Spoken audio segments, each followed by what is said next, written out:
اور وہی زندگی وہ جینے لگی تھی جو انہوں نے اس کے مقدر میں سیاہی کی طرح گھول دی تھی۔ ایک دن کالج سے چھٹی کر کے وہ اپیہ کے پاس آئی تھی۔ وہ ابھی فرسٹ ایئر میں تھی، تعلیمی میدان میں بہت تیز تھی۔ اس نے سائنس رکھی ہوئی تھی، کالج میں بھی وہ سب سے زیادہ نمایاں تھی۔ وہ ایسی ہی تھی کہ جہاں جاتی سب کو متاثر کر دیتی۔ اس قدر خود اعتمادی نے اسے خاصا بولڈ کر دیا تھا۔ وہ غلط بات پر ٹوکتی اور غلط کہنے والے کے بات پر کبھی خاموش نہ بیٹھتی۔ اپنے اپنے دل کی ہر بات اس سے شیئر کرتی اور وہ اس کے سسرالیوں پر کڑتی جلتی بھنتی رہتی۔ ابھی بھی وہ دونوں اسی موضوع پر باتیں کر رہی تھیں۔ سب قصور تمہارے شوہر کا ہے، اگر وہ ٹھیک ہوتے نا تو سب تمہارے ساتھ اپنا رویہ درست رکھتے۔ اللہ معاف کرے، کتنا تو نک چڑھائے، یہ عہدہ بنا انسان کو کتنا زہریلا اور گھٹیا بنا دیتا ہے۔ اور سچی بات تو یہ ہے کہ مجھے تو سکندر بھائی بہت برے لگتے ہیں۔ تم نے تو انہیں اور سر چڑھا دیا ہے، تمہیں تابعداری پر کوئی ایوارڈ نہیں ملنے والا۔ جواب دو ان کی غلط بات کا۔ کیا منہ پر تالا لگا کر ساوتری بننے کی کوشش کرتی ہو؟ کیا وہ اپنی ماں کو غلط بات پر نہیں روک سکتے؟ وہ مجبور ہے نا، اکلوتے جو ہیں، پھر سب انہیں بیوی کا غلام کہہ کر تانے دیں گے۔ یہ انہوں نے کہا؟ اس نے استفہامی انداز میں پوچھتے ہوئے گویا جھوٹ پکڑ لیا تھا۔ خفت مٹاتے زباریہ بولی، میں خود اندازے سے بتا رہی ہوں۔ اندازے مت لگاؤ، اس نے گویا صحیح اندازہ لگایا تھا۔ تبھی وہ قدرے سنجیدگی سے بولی، اب تم جو بھی کہو، مگر میں کچھ نہیں کر سکتی۔ میں کوئی ایسا مسئلہ پیدا نہیں کر سکتی جس سے میری اور تم سب کی زندگی برباد ہو۔ اب تو بس برداشت ہی کرنا ہے۔ وہ پھر قدرے متحمل ہوتی ہوئی بولی، مجھے سکندر سے بہت محبت ہے، میں اس کے لیے سب کچھ برداشت کر سکتی ہوں۔ اس کے لہجے میں چھپی محبت خود بخود آشکار ہو رہی تھی۔ وہ چند لمحے، چند ثانیے اس کی آنکھوں میں دیکھتی رہی، جہاں اس شخص کے لیے محبت کا ایک جہاں آباد تھا، جہاں لٹنے مرنے کی بات تو تھی مگر محبت سے دستبرداری کا سوچ کر فقدان تھا۔ یعنی وہ لیانی زباریہ اس لاپرواہ شخص کی محبت میں دل سمیت جان سمیت فدا تھی، اور اس کے عشق میں ہر کرم اور سچ جھیلنے کو تیار، تو پھر مرنے کے لیے تیار ہو جاؤ۔ عورت تب مرتی ہے جب وہ اپنا دل ایسے شخص کے حوالے کر دیتی ہے جو اس کے وجود، اس کے جذبات، اس کے عشق سے بالکل نابلد ہو۔ یعنی وہ سب کچھ حق کے ساتھ وصول کرے اور اپنے فرائض کی ادائیگی بھی نہ کرے، اور مرد کی یہی خصلت عورت کی موت ہے۔ وہ زباریہ تھی، مرنے کی پوری جی جان سے کوشش کرنے لگی تھی۔ وہ موم کی طرح قطرہ قطرہ پگھل رہی تھی۔ یہ محبت اسے اور زیادہ بزدل بنا رہی تھی۔ شادی کے ابتدائی دنوں میں جب اس نے دیر سے آنے کی وجہ پوچھی تو بے ساختہ بولا تھا، یہ آج تو پوچھ لیا، مگر پھر کبھی تمہاری زبان پر ایسی کوئی بات نہ آئے، میرے معاملات میں دخل اندازی کی تو اس کا نتیجہ بھگتوگی۔ یہ ایک جملہ تو نہیں تھا، صرف الفاظ نہیں تھے، بلکہ یہ تو ایک سنگین دھمکی تھی محبت کو منہ پر مارنے کی، اور اس سنگین غلطی کا نتیجہ پھر اس عورت کے لیے موت ہی تھا۔ چپ چاپ محبت کی مسند پر بیٹھی دل و جان سے اس شخص کی محبت میں ڈوبتی رہی۔ آج جب وہ موبائل پر اجوا سے بات کر رہی تھی تو وہ اسے لتاڑنے لگی۔ کیا ضرورت ہے اس لاپرواہ اور بے مروت کے لیے خود کو رولنے کی؟ وہ اس قابل نہیں کہ تم اس سے محبت کرو، بس صرف زندگی جیو اور سمجھوتا کرو، بلکہ اگر بس میں ہو تو چھوڑ دو اسے، میں تو یہی مشورہ دوں گی۔ وہ سخت قبیدہ خاطر تھی، اس کی بہن تو اس انسان کے لیے جوش لیے بیٹھی تھی۔ اچھا چھوڑ دوں؟ وہ ہلکا سا مسکرائی، اور جو اس کا بچہ میرے پیٹ میں ہے، گویا وہ خود ہی مسرور تھی، جیسے اس کا بچہ پیدا کر کے وہ دنیا کا سب سے نرالا انوکھا کام کرنے جا رہی ہو۔ تو پھر دفع کرو، مجھے غصہ مت دلاؤ۔ وہ جھنجھلا اٹھی، چھوڑو، یہ بتاؤ کہ باقی سب کیسے ہیں؟ ٹھیک ہیں، اور تم کب آؤ گی؟ وہ برخاستہ بولی، جب وہ آنے کی اجازت دیں گے۔ وہ تو کبھی نہیں دیں گے، بلکہ مجھے تو ایسا لگ رہا ہے کہ تم خود ہی آ جاتی ہو۔ وہ مشکوک ہوئی تو وہ بے ساختہ مسکرا اٹھی۔ اس کی 3 نندیں تھیں، تینوں سکندر سے بڑی تھیں، 2 شادی شدہ تھیں، جبکہ سائمہ گھر میں غیر شادی شدہ تھی۔ اس کا رشتہ اپنے چاچا زاد سے طے تھا، جو عرصے دراز سے اٹلی میں مقیم تھا۔ وہ آنے کا نام ہی نہیں لے رہا تھا۔ خیال کیا جاتا تھا کہ اس نے وہاں شادی کر لی ہے، لیکن یقیناً بات بہرحال نہیں تھی۔ اس لیے سائمہ وقار کی امید لیے ماں کے گھر بیٹھی بھابھی پر اپنی بھڑاس نکالتی۔ سخت دل لیے وہ اس کی ہر کڑوی کسیلی بات سنتی۔ بیٹی کے پیدائش پر ساس نے برملا کہا تھا، اپنی بہن کو بلوا لو، میں خود بیمار ہوں، اور سائمہ کا تو تمہیں پتہ ہے نا، اسے گھر کے ماحول کی عادت نہیں ہے۔ ناچار اسے اجوا کو بلانا پڑا تھا۔ وہ آئی تو پہلے تو اس کے سسرالیوں کی شان میں قصیدے پڑھے، پھر ان پر نالت ملامت کی، اور پھر اس کے کمرے کی جھاڑ پونچھ اور بچے کی چیزیں سمیٹتی بولی، میں تمہارے لیے سوپ بناتی ہوں اور اپنے لیے چائے۔ وہ جانے لگی تو ایک دم سے زباریہ کی آواز پر رکنا پڑا، ان کے لیے بھی کچھ بنا لینا۔ اس کی آنکھوں میں التجا دیکھ کر سرس بات میں ہلاتی چلی گئی، پھر سوپ بنا کر اسے دے کر واپس کچن میں گئی۔ سب کے لیے کھانا بنایا۔ ملازموں سے کچن کا کام مہارانی نہیں کرواتی تو پھر خود ہی کرے نا۔ وہ اس کی ساس کو کوستی روٹیاں ڈال رہی تھی۔ سکندر کو لفٹ نہ اجوا نے دی، نہ ہی وہ اسے گھاس ڈال رہا تھا۔ توبہ، نک چڑھا کتنا ہے، اگر یہ عہدہ چلا جائے تو کیا حیثیت ہوتی اس کی، مجھ سے بھی بدتر۔ کئی دفعہ آمنا سامنا ہوا بھی تو اس نے درخور اتنا نہ سمجھا۔ شام کو جب وہ بچی کے کپڑے بدل کر سلانے لگی، ساتھ میں وہ زباریہ کے ساتھ باتوں میں بھی مشغول تھی، اتنے میں سکندر دروازہ کھول کر اندر آیا۔ یونیفارم میں ملبوس ایک سرسری سی عام سی نظر ان دونوں پر ڈال کر وہ الماری سے اپنے کپڑے لینے کے لیے آگے بڑھا تو آنکھوں سے اشارہ کرتی زباریہ نے اسے کپڑے نکالنے کو کہا۔ دل تو نہیں چاہ رہا تھا پر ناچار اٹھنا پڑا۔ میں نکالتی ہوں۔ الماری کھول کر اس نے کپڑے نکالے۔ اس کے ہاتھ سے کپڑے لے کر وہ باتھ روم میں چلا گیا۔ کھانے وغیرہ کا پوچھ لینا، حالانکہ کسی کے ساتھ لنچ کر کے آ رہا ہوگا۔ وہ تلخ ہوئی۔ پلیز میرے خاطر، اس نے التجائیہ لہجے میں کہا، تم پر تو بندہ فاتحہ ہی پڑھ لے۔ وہ جی جان سے سلگ اٹھی تھی۔ ناراض ہو کر وہ بیٹھ کے کنارے پر بیٹھ گئی۔ زباریہ مسکراتی رہی۔ غصے میں تو بہت پیاری لگتی ہو، اس لیے تو ہر وقت غصے میں رہتی ہوں۔ وہ اسے ناراض نہیں دیکھ سکتی تھی۔ وہ ہنواز بیٹھی رہی۔ سکندر کے واش روم سے نکلتے ہی وہ اٹھ کھڑی ہوئی تھی۔ بھائی کھانا لگاؤں؟ اسے اپنا آپ انتہائی کمتر، حقیر لگ رہا تھا اس وقت۔ نہیں، لٹ مار جواب دیتا وہ بیوی سے بات کیے بغیر اور بچی کو دیکھے بغیر موبائل چیک کرنے لگا۔ چائے لاؤں؟ ہاں لے آؤ۔ پھر وہ اسی بے نیاز انداز میں کمرے سے نکل گیا تھا۔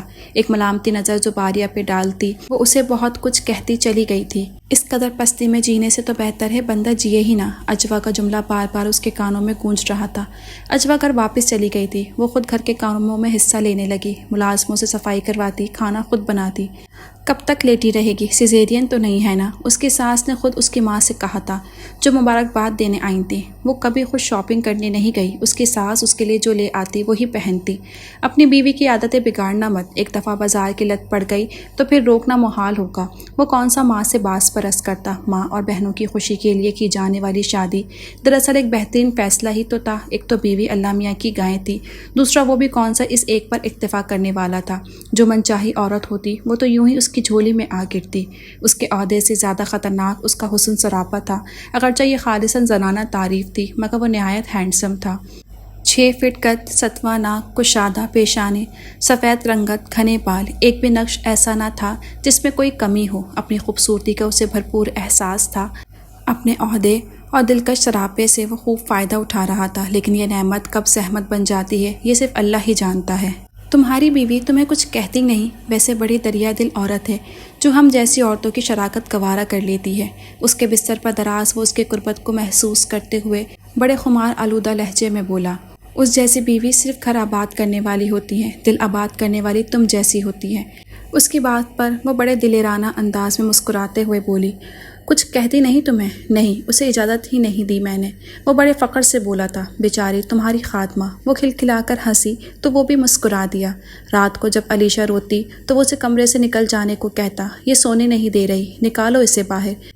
بے حد درستگی سے ڈانٹ دیتا۔ وہ ہراساں سی بچی اٹھائے دوسرے کمرے میں چلی جاتی۔ وہ ہر بات سہتی، ہر زیادتی برداشت کرتی۔ اس مرد کا ساتھ گویا اسے حفظ اقلیم دولت ملنے کے برابر لگتا۔ اسے نہ اس کے عہدے سے غرض تھی نہ دولت سے، وہ تو بس اس کے عشق میں پور پور ڈوب چکی تھی، دن رات محبت کی آگ میں فنا ہو رہی تھی۔ وہ جتنا اسے بے اعتنائی برتتا وہ اتنا ہی اسے عزیز ہوتا۔ تنخواہ کا ایک بڑا حصہ وہ اپنی ماں کے حوالے کر دیتا کہ گھر کا سارا خرچ وہی چلاتی تھی۔ اس کا باپ ریٹائرڈ DSP تھا، چند سال قبل ہی وفات پا چکا تھا۔ شوہر کی پینشن اور بیٹی کی تنخواہ وہ اپنے پاس رکھتے۔ ادھر زباریہ کو معمولی چیزوں کے لیے ساس کے آگے ہاتھ پھیلانا پڑتا۔ یوں لگتا جیسے اسے بیاہ کر لانے کے بعد سب ذمہ داریوں سے بری ذمہ ہو گئے ہوں۔ سب کچھ ماں کی ذمہ داری تھا۔ ساس ہی اسے ماں کے گھر لے کر جاتی۔ شادی کے بعد سے وہ ایک بار بھی اسے لے کر نہیں گیا تھا۔ سسرالیوں سے تعلقات نہ ہونے کے برابر تھے۔ زباریہ کے والدین بھی دل پر جبر کیے خاموش تھے کہ بیٹی کو گھر بٹھانا مقصود نہ تھا۔ اس کے سامنے وہ موبائل پر غیر عورتوں سے بات کرتا، وہ کچھ نہیں بگاڑ پاتی، مگر اجوا کے سامنے کہے بغیر نہ رہ پاتی۔ آج جب وہ ماں کے گھر آئی تو اجوا کے سامنے آبیدہ ہو کر اس کی بے وفائی کی باتیں کیے جا رہی تھی۔ میں نے تو نہیں کہا تھا کہ ہمارے گھر رشتہ کرو، اگر کیا ہے تو اپنی مرضی سے کیا ہے، اس میں میرا کیا قصور ہے؟ وہ میرے سامنے دوسری عورتوں سے بات کرتا ہے، اس کے پاس جاتا ہے، ان کے لیے تحفے لاتا ہے۔ میں روز خود کو جوڑتی ہوں اور روز خود کو ٹوٹتا دیکھتی ہوں۔ کیا ہماری زندگی ایسے ہی گزرے گی؟ وہ جس اذیت سے گزر رہی تھی اجوا کو اس کا اندازہ تھا، تبھی تحمل سے بولی، تبھی تو کہتی ہوں وہ کمینہ محبت کے لائق نہیں ہے۔ اپنے خالص جذبات اس پر مت لٹاؤ۔ کیا وہ اس قابل ہے کہ تم اس کے لیے آنسو بہاؤ؟ یا آنسو بہانے کے بجائے اگر تم اس کو 2-4 سناتی تو اسے جرأت نہ ہوتی ایسی کمینی حرکتیں دکھانے کی؟ اس کی بات کاٹتی ہوئی وہ یکدم بولی، کیا میں ایسا کر سکتی ہوں؟ وہ کھڑے کھڑے مجھے اپنی زندگی سے نکال دے گا، پھر میں اس بچی کو لے کر کہاں جاؤں گی، اور پھر میں خود زندہ رہ پاؤں گی یا نہیں؟ وہ ایک بار پھر بھڑکنے لگی۔ وہ اسے تسلی دینے لگی۔ وہ جانتی تھی کہ وہ مرد کبھی نہیں سدھرے گا۔ یہ عورت خواہ اس بے درد انسان کے لیے اپنی قیمتی آنسو ضائع کر رہی تھی۔ وہ اس کی محبت میں اندھی ہو کر کسی بات کو سمجھنے کی کوشش ہی نہیں کر رہی تھی۔ باپ اسے دیکھ کر بہت خوش ہوا تھا۔ اوہ، آج ہماری بیٹی کیسے گھر کا رستہ بھول گئی؟ اسے ساتھ لگاتے ہوئے ہاتھ میں تھامے پھلوں کے شاپرز اس کے سامنے رکھتے جا رہے تھے۔ سکندر کیسا ہے؟ لقمان صحن میں بچھی چارپائیوں پر بیٹھتے ہوئے اس کے سسرال والوں کے بارے میں رسماً پوچھنے لگے۔ ٹھیک ہیں سب۔ پھر دیر تک ادھر ادھر کی باتیں ہوتی رہیں۔ بے قیف دن راتیں گزرتی رہی تھیں، جب اچانک سکندر کا تبادلہ کسی دوسرے شہر ہو گیا۔ رات کو وہ اس بارے میں بات کرنے کے لیے جب ہمت مجتمع کرنے لگی تو اس کے قریب جاتے ہی جیسے وہ سہم گئی۔ کچھ ہچکچاتے ہوئے وہ اس کے قریب بیٹھ گئی۔ آپ صبح جائیں گے؟ بات شروع کرنا خاصا مشکل لگ رہا تھا۔ نہیں، پرسوں۔ وہ بستر پر دراز دونوں آنکھوں پر ہاتھ رکھ کر بولا۔ کیا آپ ہمیں اپنے ساتھ لے جائیں گے؟ اس سوال پر ایک دم سے آنکھوں پر سے بازو ہٹاتا وہ کچھ حیرت سے بولا۔ تمہیں کس نے کہا کہ میں تمہیں لے کر جا رہا ہوں؟ وہ اس کے لہجے سے ہمیشہ ڈر جایا کرتی تھی، اس وقت بھی جیسے کانپ گئی۔ میری ماں جہاں ہوگی وہاں تم بھی ہوگی۔ اس کا ایک جملہ اس کی حیثیت کا تعین کر گیا تھا۔ وہ اٹھنے لگی تو اس کا ہاتھ پکڑ کر اپنے پاس بٹھاتے ہوئے بولا، پاؤں دبا دو اور پھر ایک گلاس دودھ لے کر آنا۔ وہ اس کے حکم کی تعمیل میں لگ گئی۔ وہ چوری چوری اسے دیکھتی، جتنا وہ اسے نظر انداز کرتا وہ اتنا اس کے اور قریب ہو جاتی۔ وہ اسے آسمان اور خود کو ایک ذرے کے مانند دیکھ رہی تھی۔ کبھی سوچتی کیا آسمان اور ذرہ مل پائیں گے؟ اتنا ہی خیالوں کا تسلسل اسے بہت آگے لے گیا تھا۔ خیالوں کی دنیا سے نکل کر اس مرد کی بے رخی دل پر قابض ہو رہی تھی۔ اسی بے رخی میں تو جینے کا مزہ تھا اس پاگل عورت کے لیے۔ خود ساختہ زندگی کے نشے میں چور وہ ابھی بھی اس مرد کو چپکے چپکے دیکھ رہی تھی۔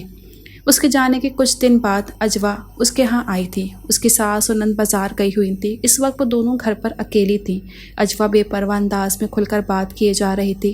تم نے ہمیشہ کی طرح اب بھی نہیں کہا ہوگا کہ وہ تمہیں ساتھ لے جائے۔ اجوا بے یقین تھی۔ اس کی بات پر وہ دھیرے سے مسکراتے ہوئے بولی، تمہیں کس نے کہا کہ میں نے نہیں کہا ہوگا؟ کچھ پل بعد وہ پھر کہنے لگی، میں نے کہا تھا، مگر وہ کہنے لگا کہ جہاں امی ہوں گی وہاں تم رہو گی، تو کیا شادی اس کی امی سے ہوئی ہے؟ تمہیں بے وقوف سمجھ رہا ہے وہ، بلکہ یہ سمجھ کیوں رہا ہے؟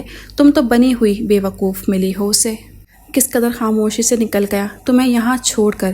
اسے اشتعال میں آتا دیکھ کر وہ یکدم سے بولی، چلو کچن میں جا کر چائے اور ساتھ میں کچھ کھانے کو بنا لیتے ہیں۔ خوش دلی سے کہتے وہ اٹھی تو علیشا کو گود میں اٹھا کر وہ بھی اٹھ گئی۔ کچن میں آ کے چائے کا پانی چولہے پر چڑھا کر وہ کباب نکال کر تلنے لگی۔ وہ زباریہ پر گہری نظر ڈال کر بولی، علیشا کے کپڑے وہی خریدتے ہیں نا؟ وہ سر ہلاتے ہوئے اس بات کی تصدیق کر رہی تھی کہ واقعی وہ اپنے لیے کس قدر مہنگے کپڑے لیتی ہیں اور تمہارے اور تمہاری بچی کے لیے سستے۔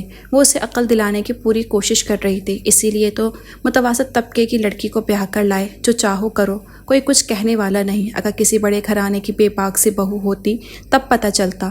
وہ دانت پیس کر بولی۔ کچن کی میز پر کبابوں کی پلیٹ اور چائے کے کپ رکھ کر وہ بیٹھ گئی اور ایک مجروح سی مسکراہٹ لبوں پر لاتے ہوئے بولی، تم اپنا دل کیوں جلائے جا رہی ہو؟ یہ میری قسمت ہے، یہ سب سہنا ہے مجھے۔ اس کے چہرے پر ایک زخمی سا تاثر ابھرا جسے اجوا نے بہت غور سے دیکھا، مگر وہ یہ نہیں جانتی تھی کہ تقدیر اور قسمت کے فیصلے کتنے عجیب ہوا کرتے ہیں۔ تم آ جاؤ گی نا؟ وہ اس کی ملتجی آواز سن رہی تھی، مگر اپنے دل کا کیا کرتی جو کسی طور جانے پر آمادہ نہ تھا۔ آج مشکل ہے، کچھ دن بعد آ جاؤں گی، سالگرہ آج ہے۔ وہ اڑی ہوئی تھی، میری مجبوری نہیں سمجھو گی؟ وہ بھی شکوے سے بھر گئی تھی۔ کوئی وجہ بھی نہ ہو آنے کی؟ ہے وجہ ہے، دراصل آج سکندر آنے والے ہیں۔ اس کے انکار کی وجہ اب سمجھ میں آ گئی تھی۔ اوہ، تو اس لیے مسلسل انکار ہو رہا ہے؟ وہ جیسے پھٹ پڑی۔ نہیں، میرا مطلب ہے کہ میں کیسے؟ تو مرو مت، آؤ اسی شخص پر قربان ہوتی رہو جو سب سے زیادہ قابل نفرت ہے۔ مجھے تو اس سے شدید نفرت ہے۔ اس نے کھٹاک سے فون بند کر دیا تھا۔ ریسیور کراڈائل پر رکھتے ہوئے وہ ناسمجھی کی کیفیت میں گھری کھڑی رہ گئی۔ بوجھل دل لیے وہ دکھی سی چھت پر آ گئی۔ آسمان پر سیاہ گھٹائیں پھیلتی جا رہی تھیں، مست ہوا کے ساتھ ہلکے ہلکے قطرے بھی گرنے لگے تھے۔ خوش شوق و چنچل پتنگیں فضا میں اڑ رہی تھیں۔ آسمان رنگ برنگی پتنگوں سے سجا ہوا تھا۔ وہ اپنے خیالوں میں الجھی ہوئی تھی کہ کچھ دیر بعد گاڑی کا ہارن سنائی دیا اور ادھر زباریہ کا دل ایک بار پھر زور سے دھڑک اٹھا تھا۔ اسے ایسا محسوس ہو رہا تھا جیسے وقت رک گیا ہو، کائنات کی ہر حرکت تھم گئی ہو، اور اگر کہیں سے کوئی آواز آ بھی رہی ہے تو وہ صرف اور صرف اس کے دل کی دھڑکن کی ہے، اور اس کے دل کی دھڑکن کو تہس نہس کرنے والا، اس کے وجود کو عشق کی چنگاری لگانے والا آ چکا تھا۔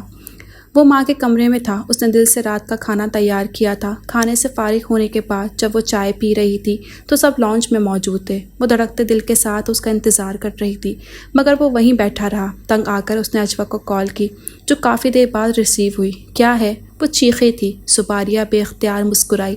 ابھی تک ناراض ہوں؟ ہاں، اس نے بڑی ڈٹائی سے کہا۔ معاف نہیں کر سکتی؟ نہیں، اس نے فخر سے دہرایا۔ بس ٹھیک ہے، جاؤ اپنے شوہر صاحب کی خدمت کرو۔ اس کا فون کاٹ دیا۔ ہلکی سی مسکراہٹ لبوں پر لاتے ہوئے اس نے فون رکھ دیا۔ علیشا کو فیڈر دے کر پیمپر چینج کروا کر سلا دیا اور پھر عشاء کی نماز پڑھ کر دعا مانگنے لگی۔ اس کی ساری دعائیں سکندر سے شروع ہو کر سکندر پر ختم ہوتی تھیں۔ تھوڑی ہی دیر میں وہ دروازہ کھول کر اندر آ گیا تھا۔ جوتے اتارنے کے بعد وہ بستر کے کنارے بیٹھا تو یکدم آگے بڑھی اور اس کے جوتے اتارے۔ پھر کچھ لمحوں کے تامل کے بعد بے اختیار اس کے گلے لگ کر رونے لگی۔ یہ ایک مہینہ اسے ایک صدی کے برابر لگا تھا۔ وہ ایک دن بھی اس کے بغیر نہیں گزار سکتی تھی۔ پھر کیسے ایک مہینہ گزر گیا۔ وہ جو اس کی زبانی محبت کے چند ہمدردانہ بول سننے کی خواہش رکھتی تھی، اس کی زبان سے ایک لفظ محبت بھی نہ سن سکی۔ یہ بدقسمتی ہی تو تھی جس پر میں مٹنے کو تیار تھی۔ وہ اسے 2 حرف محبت تک کا نہ کہہ سکا۔ وہ عورتوں کو صرف ایک ہی نظر سے دیکھتا تھا، سب کے لیے ایک جیسا رویہ رکھتا۔ میں بہت اداس تھی، وہ روتے ہوئے کہنے لگی۔ میرا ایک دن بھی نہیں گزر رہا تھا آپ کے بغیر۔ وہ اب بھی خاموش تھا۔ علیشا کیسی ہے؟ اس کی ذات اس کے نزدیک اس قدر غیر اہم تھی۔ وہ چونکی، پھر سمٹ کر بولی، ٹھیک ہے۔ اس کے چہرے سے تھکن ظاہر ہو رہی تھی۔ آہستہ آہستہ اس کے چہرے پر ہاتھ پھیرتی، پیشانی بوسہ دیتی ہوئی بولی، آپ کو میری یاد آئی؟ میں وہاں جاب کروں یا تمہیں یاد کروں؟ وہ تمسخر اڑاتے ہوئے بولا۔ پلیز ناراض نہ ہو، میرے منہ سے شاید کچھ غلط نکل گیا۔ وہ ہڑبڑا کر بولی، مجھے نیند آ رہی ہے۔ وہ بستر سے اٹھا اور کپڑے تبدیل کرنے چلا گیا۔ پھر 3 دن 3 چھٹیاں کیسے گزر گئیں پتہ ہی نہ چلا۔ وہ پاگلوں کی طرح اس کے ارد گرد منڈلاتی رہی۔ اس کے قدموں کی خاک بنی رہی۔ وہ خاک تھی اور خاک ہونے لگی تھی۔ وہ ایک بار پھر حاملہ تھی۔ جب اجوا کو پتہ چلا تو خوب جھگڑی اس سے۔ تمہیں ضرورت کیا تھی اتنی جلدی؟ وہ کیسا شوہر ہے دیکھ رہی ہو نا، پھر بھی تمہیں سمجھ نہیں آتی کہ کیا کر بیٹھی ہو۔ علیشا پورے 3 سال کی ہو چکی ہے۔ اب وہ چاہ رہا تھا تو میں کیسے انکار کر سکتی تھی؟ اس نے وضاحت دی، نہیں، میں یہ قطعی ماننے کو تیار نہیں کہ یہ اس کی خواہش پر ہوا ہے۔ وہ اب بھی ناقابل یقین نظروں سے اسے دیکھ رہی تھی۔ راشدہ بیگم جو سبزی کی ٹوکری لیے ادھر ہی آ رہی تھی، اجوا کو ڈانٹنے لگی، یہ تم کیا اسے گھر برباد کرنے کے طریقے سکھا رہی ہو؟ وہ تو اسے جج کیے جا رہی تھی، صبر نہ آیا تو جیسے پھٹ پڑی۔ یہ اس کا اور اس کے شوہر کا معاملہ ہے، تم بیچ میں مت بولو۔ تو گھلتی رہے۔ پیر پٹکتی وہ اٹھ کر کمرے میں چلی گئی۔ خبردار اس کی باتوں میں نہ آنا، اگر تم نے اس کی ایک بھی بات سن لی تو گیا تمہارا گھر۔ راشدہ بیگم بہت ناراض تھیں اس سے۔ یہ باقی 2 کہاں ہیں؟ وہ زینب اور فاطمہ کے بارے میں پوچھنے لگی۔ ٹی وی کے آگے بیٹھی کوئی ڈرامہ رٹ رہی ہیں۔ راشدہ طنز کرتی گویا سارا غصہ کریروں پر نکالنے لگی۔ اماں یہ مجھے دیں، میں چھیل دیتی ہوں۔ راشدہ بیگم کے ہاتھ سے چھری لے کر وہ کریلے چھیلنے لگی۔ میں گوشت چڑھا کر آتی ہوں۔ وہ کچن میں چلی گئیں۔ تھوڑی ہی دیر میں اجوا علیشا کو اٹھائے باہر آ گئی۔ جاگ گئی محترمہ، فیڈر پی کر بولی، ماما کے پاس جاؤں گی۔ علیشا کی نکر اتارتی ہوئی وہ اسے گود میں بٹھا کر اس کے ساتھ کھیلنے لگی۔ سباریہ مطمئن سی کریلے چھیلنے میں مصروف ہو گئی۔ کالج سے گھر آتے ہوئے وہ اپنی دھن میں مگن رستہ طے کر رہی تھی کہ رستے میں سکندر کو گاڑی میں گزرتے دیکھا۔ اس کی گاڑی کے آگے پیچھے گاڑیاں پوری رفتار سے دوڑ رہی تھیں۔ او بھائی صاحب، آج پہنچ گئے یہاں۔ وہ تیز تیز قدموں سے رستہ طے کرنے لگی۔ گھر پہنچی تو جیسے قیامت اس کی منتظر تھی۔ وہ ہو چکا تھا جس کا اس نے کبھی تصور بھی نہ کیا تھا، اور جو ہو چکا تھا وہ کبھی بھلایا جانے والا نہ تھا۔ ہر آنکھ اشک بار تھی۔ اس کی جوان موت پر ہر ایک لرز گیا تھا۔ دوسرے بچے کی پیدائش پر جانے کیا پیچیدگی ہوئی کہ اسے اس ناگہانی صدمے سے دوچار ہونا پڑا تھا۔ وہ تو جیسے صدمے سے نڈھال تھی۔ اسے یقین نہیں آ رہا تھا کہ اس کا ہنستا کھیلتا وجود گویا مٹی تلے جا سویا تھا۔ ماں باپ الگ نڈھال پڑے تھے۔ علیشا تو بس روتے ہوئے ماں کے پاس جانے کی ضد کیے جا رہی تھی۔ اجوا نے آج تو اس شخص کی آنکھیں بھی نم دیکھی تھی جس نے سب سے زیادہ ناقدری کی تھی اس عورت کی۔ اس وقت تو وہی اسے اس کا قاتل لگ رہا تھا۔ اس کا دل چاہ رہا تھا کہ اس کا گربان پکڑ کر اس کا محاسبہ کرے۔ وہ اسے اس بدروح کے مانند لگ رہا تھا جو اس کی زندہ بہن کو سالم نکل گیا ہو۔ زندگی جیسے جمود کا شکار ہو کر رہ گئی تھی۔ وہ کئی دن تک سختہ سی کیفیت میں رہی تھی، لیکن ماں باپ کے خاطر خود کو سنبھالنا پڑا تھا۔ پھر وہ ماں کو دلاسا دینے والی چٹان بن گئی۔ گزرتے دن رات خود ہی مرہم لگاتے جا رہے تھے۔ دکھ کی آمیزش بھرے دن اس وقت بہت بھاری لگ رہے تھے۔ اب ایک زندگی سے جڑی کہانی تو ٹوٹ گئی تھی، مگر ایک اور زندگی سے جڑنے کی کہانی شروع ہونے والی تھی۔ گھر میں سناٹے بول رہے تھے۔ یہ سناٹے طویل ہوتے اگر الفت نہ آتی اور ان کے اعصاب پر ایک اور بم نہ پھوڑتی، یہ سوچا بھی کیسے انہوں نے؟ جب اس نے سنا تو دنگ رہ گئی تھی۔ لو، اس میں سوچنے کی کیا بات ہے؟ لوگوں نے تو مجھے کہا کہ اپنی بیٹی کی بات کرو، بچوں کو خالہ ماں بن کر پالے گی۔ جنہوں نے مشورہ دیا ہے ان سے کہو کہ وہ اپنی بیٹیاں دیں، میرا سوچیں بھی مت۔ دو ٹوک انداز اختیار کرتی۔ وہ اس موضوع پر کوئی بات سننے پر تیار نہ تھی۔ مسئلہ کیا ہے؟ پڑھائی تمہاری مکمل ہے، پھر بچیوں پر اگر کوئی غیر عورت آ گئی تو ظلم کے پہاڑ توڑ دے گی ان پر مجھے وہ شخص کسی بھی طور قبول نہیں ہے۔ وہ حتمی انداز میں بولی، تو یہ انکار اپنے باپ کے سامنے کرنا۔ امی، آپ ایک بیٹی اس پر قربان کر کے اب دوسری قربانی کے لیے پیش کریں گی؟ وہ ناقابل یقین نگاہوں سے تکے جا رہی تھی۔ دیکھو بیٹا، اس کو تو ہزاروں لڑکیاں مل جائیں گی مگر ایسا رشتہ ہمیں نہیں مل سکے گا۔ کیا اچھائی ہے ان لوگوں میں تو برائی بھی اتنی نہیں ہے۔ وہ ایک بدکردار مرد ہے، اس نے برملا کہا تھا۔ ہر مرد ہوتا ہے، ہر مرد نہیں ہوتا، چھپا ہوتا ہے، اس لیے قابل بھروسہ لگتا ہے۔ راشدہ بیگم اپنے موقف سے ہٹنے پر تیار نہ تھیں۔ فلرٹ کرنے میں اور بدکرداری میں فرق ہوتا ہے۔ وہ بھی سنجیدگی سے بولی، ٹھیک ہو جائے گا۔ جب بچے بڑے ہوتے ہیں تو ماں باپ خود بخود سنبھل جاتے ہیں، اور پھر وہ اعلیٰ عہدے پر فائز ہے۔ قصور اس کا نہیں، لڑکیوں کا ہے جو خود کو اس قدر عرضہ کرتی ہیں۔ ماں کسی صورت بھی اس کا موقف سننے پر تیار نہ تھی، لیکن یہ معاملہ اس وقت شدت اختیار کر گیا جب الفت نے کہا، اگر تم اپنی بیٹی دینے پر تیار نہیں تو اپنی نواسیوں کو یہاں اپنے گھر لے آؤ۔ خیر، لڑکیاں تو انہیں نہیں رکھیں گی۔ ان کی اس قدر ڈٹائی پر راشدہ بیگم تلملا کر بولی، بہن کچھ وقت سوچنے کے لیے دیں، ہم فیصلہ کر کے، فیصلہ ہمارے حق میں ہونا چاہیے۔ مجھ سے اب بچیاں نہیں سنبھلتی، جلدی کرو، دیر نہ ہو جائے۔ جاتے جاتے بھی وہ دھمکا گئیں۔ دیکھا آپ نے کیسے دھمکا رہی تھی، زبردستی کر رہی ہیں وہ۔ اجوا طیش میں آ کر بولی، خدا کے لیے مجھے پاگل مت کرو۔ پھر روتے ہوئے بولی، نہ تو تمہیں میرا خیال ہے نہ ان پھول سی بچیوں کا۔ تمہیں اگر اپنی بہنوں کا اور ماں باپ کا خیال ہوتا تو فوراً ہاں کر دیتی، پر تمہارے جیسی خود غرض اولاد تو اللہ دشمن کو بھی نہ دے۔ ماں کوسنے لگی تو دل گرفتہ سی وہ بیٹھتی چلی گئی تھی۔ تم بھی اس شخص کی طرفداری کرو گی؟ رباب کی بات پر وہ حیرت سے دیکھنے لگی۔ نہیں، میں تو ایک سیدھی سی بات کر رہی ہوں۔ اگر کوئی بھی دوسری عورت آئی تو وہ تمہاری بھانجیوں کے ساتھ کیا کرے گی اس کا اندازہ تو تمہیں ہوگا۔ اگر تمہارے ماں باپ ایسا کرنے کو کہہ رہے ہیں تو اس میں برائی بھی نہیں ہے۔ کبھی کبھار ہمیں کچھ فیصلے دوسروں کے خاطر بھی کرنے پڑتے ہیں، باقی تم خود سمجھدار ہو۔ رباب اس کی دوست کو اس کی ماں نے اسے سمجھانے کے لیے بلایا تھا، لیکن فیصلہ اس وقت ہوا تھا جب اس کے باپ نے بغیر اسے پوچھے ہاں کر دی تھی۔ قسمت کی ستم ظرفی ایک بہن گھر سے نکلی تو دوسری ایک جوڑے میں وہاں آئی تھی۔ یہ شادی تو نہ تھی، ایک سودا تھا جو ان بچوں کی خاطر کیا گیا تھا۔ شادی کی پہلی رات جیسا کچھ بھی نہ تھا، وہی کمرہ، وہی لوگ، بالکل عام سا دن، عام سی رات۔ شادی ایسے تو نہیں ہوتی۔ اس کمرے میں زباریہ ہوتی تھی، اور اب وہ اس کے بستر پہ ایک دم سے اس کے اندر کچھ ٹوٹا تھا۔ دل رو رہا تھا پر آنکھیں خشک تھیں۔ اس مرد کی بے وفائی نے تو مارا تھا اسے۔ قسمت کی مار اب کی بار ہمارا مقدر نہیں بنے گی۔ اب ہماری باری ہے سکندر، اب تم تیار ہو جاؤ۔ وہ اندر ہی اندر زہر اتار رہی تھی۔ کھٹکے کی آواز پر بے ساختہ اس نے نظر اٹھا کر دیکھا تھا۔ وہ بڑا کھلا کھلا لگ رہا تھا، کسی اداسی کا شبہ تک نہ تھا اس کے چہرے پر۔ اس کے وجود پر ایک قہرمانی نگاہ ڈال کر وہ 1 مہینے کی بچی کو اٹھا کر بیڈ کے کنارے بیٹھ گئی۔ علیشہ نوڈلز کی فرمائش کرنے لگی تھی۔ وہ علینا کو بیڈ پر لٹا کر علیشہ سے بولی، آؤ میں بنا دوں۔ وہ کافی دیر تک کمرے میں لیٹا ٹی وی دیکھتا رہا۔ کچھ ہی دیر میں علیشہ اس کے ہمراہ آئی تو اسے دیکھ کر بولا، علیشہ تم جاؤ، دادی کے پاس سو جاؤ۔ نہیں، میں خالہ کے پاس سوں گی۔ کہا نا دادی کے پاس۔ اس کا اصرار اس عورت کی جان میں آگ دہکا رہا تھا۔ چلو علیشہ، دیر ہو رہی ہے، ہم سوئیں گے ابھی۔ علیشہ کو بیڈ پر لٹا کر وہ خود کنارے پر لیٹ گئی تھی۔ دوسرے کنارے پر لیٹا وہ جیسے ششپنج میں مبتلا کچھ پل حیرانی سے اسے دیکھتا رہا، پھر بغیر کچھ کہے ٹی وی پر نظر جما کر پروگرام دیکھنے کی کوشش کرنے لگا۔ کچھ دیر بعد اسے دیکھا وہ تینوں گہری نیند سو رہی تھیں۔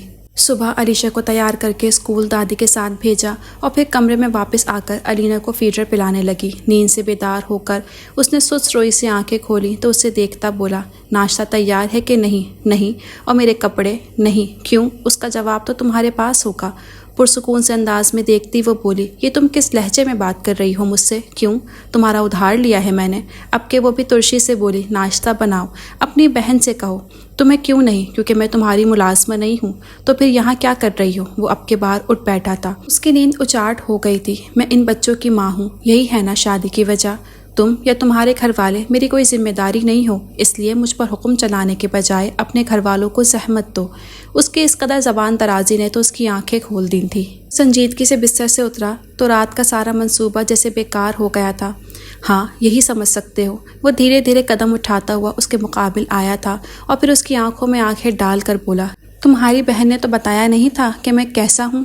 نہیں، تم اتنے اہم نہیں ہو کہ ہر وقت ہر کوئی تمہاری ہی باتیں کرے، اس نے بھی بڑی بے خوفی سے کہا تھا۔ علینا کو فیڈر پلا کر بڑے اطمینان سے لٹا کر وہ اسی مطمئن انداز میں اس کے قریب سے گزرتی ہوئی باہر نکل گئی۔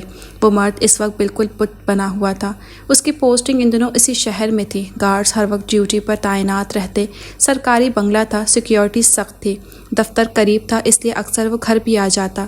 جب وہ لگاتار بہن سے ناشتہ کھانے کی فرمائش کرنے لگا تو وہ بولی، یہ تمہاری بیوی کہاں ہے؟ سائمہ کڑے تیور لیے اس سے پوچھ رہی تھی۔ یہ مہارانی کچھ زیادہ نہیں بن رہی؟ کچن میں ماں کو داخل ہوتے دیکھ کر وہ اب ماں سے مخاطب تھی، جاؤ بول کے آؤ کہ سکندر کے لیے ناشتہ لگائے۔ الفت نے بیٹے کو دیکھ کر حد المقام لہجہ نارمل رکھا تھا۔ کچھ دیر بعد وہ منہ لٹکائے واپس آئی تھی۔ اس کا لہجہ شرمندگی کے مارے سرخ تھا۔ کیا ہوا؟ آئی نہیں وہ؟ کہہ رہی ہیں کہ تم دو نہ بہن ہو اس کی، اور اگر تم یہ ذمہ داری نہیں اٹھا سکتی تو پھر بھائی سے کہو کہ ملازم رکھ دے کھانا بنانے کے لیے۔ اس کی بات پر الفت بیگم بھڑک اٹھی تھی۔ سنا تم نے؟ یہ لڑکی تو مجھے بالکل ٹھیک نہیں لگ رہی، جب سے یہاں آئی ہے کاٹ کھانے کو دوڑ رہی ہے۔ اس کی ماں بھی ناراض لگ رہی تھی۔ کسی نتیجے پر پہنچنے کی کوشش کرتا ہوا پرزور انداز میں قدم اٹھاتا ہوا وہ کمرے میں آیا۔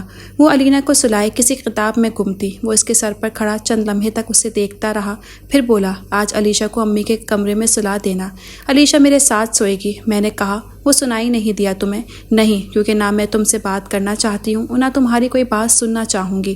کتاب اس کے ہاتھ سے چھین کر وہ نہایت تلخی سے بولا، اپنی اوقات بھول بیٹھی ہو، یہ مت بھولو کہ تم کیا حیثیت رکھتی ہو۔ ہاں، حیثیت کا تعین تو کیا ہے میں نے، تبھی تو تم سے بات ہی نہیں کرتی۔ ایک گہرا وار کر کے وہ چادر خود پر ڈالتی بات ہی ختم کر چکی تھی۔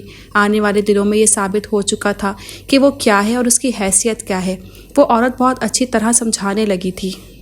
وہ تکونی زندگی جی رہی تھی۔ یہ تکون اجوا، علیشا، علینا پر مشتمل تھا، یعنی اس مرد کی تو کوئی حیثیت ہی نہ تھی کہ وہ اس تکون کے حصار تک پہنچ بھی پاتا۔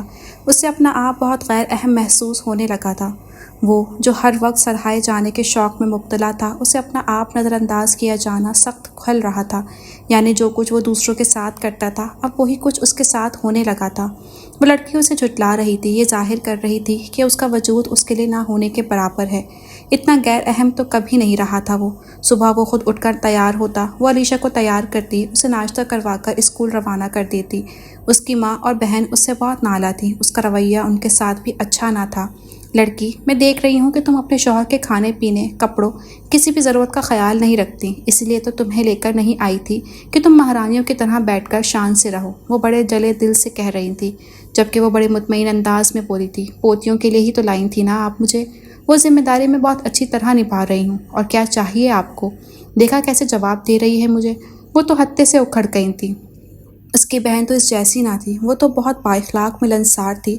مجھے کیا خبر تھی کہ یہ آفت ہے پوری کی پوری، میری تو توبہ جو اس کو بیاہ کر لے آئی۔ ہاں، اسی نیک پروین کی چاہ میں ہی تو ہمارے گھر آئی تھی، تاکہ دوسری پر بھی اسی طرح کے ظلم کے پہاڑ توڑ کر دوسری سے بھی دنیا پاک کر دیں۔ اس کی اس قدر سچائی پر اپنی بات پر وہ پہلو بدل کر بولی، تو کیا میں نے مارا تھا اسے؟ مجھے کیوں کوس رہی ہو؟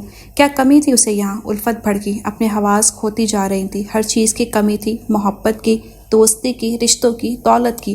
اس کے لیے تو ہر چیز نایاب تھی۔ وہ حقیقت دکھانے پر آئی تو بولتی چلی گئی، آپ سب ٹی وی دیکھنے دیں گے مجھے؟ کچھ جھنجھلائے انداز میں ان کو روک کر وہ چیخا تھا۔ اس کے جاتے ہی ماں اس کے قریب بیٹھ کر بولی، بہت دھوکہ کھایا میں تو سمجھی تھی کہ یہ بھی بہن کی طرح سعادت مند ہوگی، مگر یہ تو پوری پٹاخہ ہے۔ وہ بغیر کچھ کہے نکاحے ٹی وی اسکرین پر جمائے کہیں اور تھا۔ تو آج آپ کو ہماری یاد آ ہی گئی۔ اس کے آنے پر نازنین نے بڑی دلکش مسکراہٹ سے اسے خوش آمدید کہا تھا۔ ہاں، بس کچھ طبیعت ٹھیک نہیں لگ رہی۔ ارے واہ، ایسی حالت میں تو تمہیں اپنی بیگم کے پاس ہونا چاہیے تھا، نہ کہ ہمارے پاس۔ عالی شان کشادہ لاؤنج کے صوفے پر اس کے انتہائی قریب بیٹھی وہ بڑے عاشقانہ انداز میں کہے جا رہی تھی، اگر اس کے پاس ہوتا تو پھر یہاں آتا؟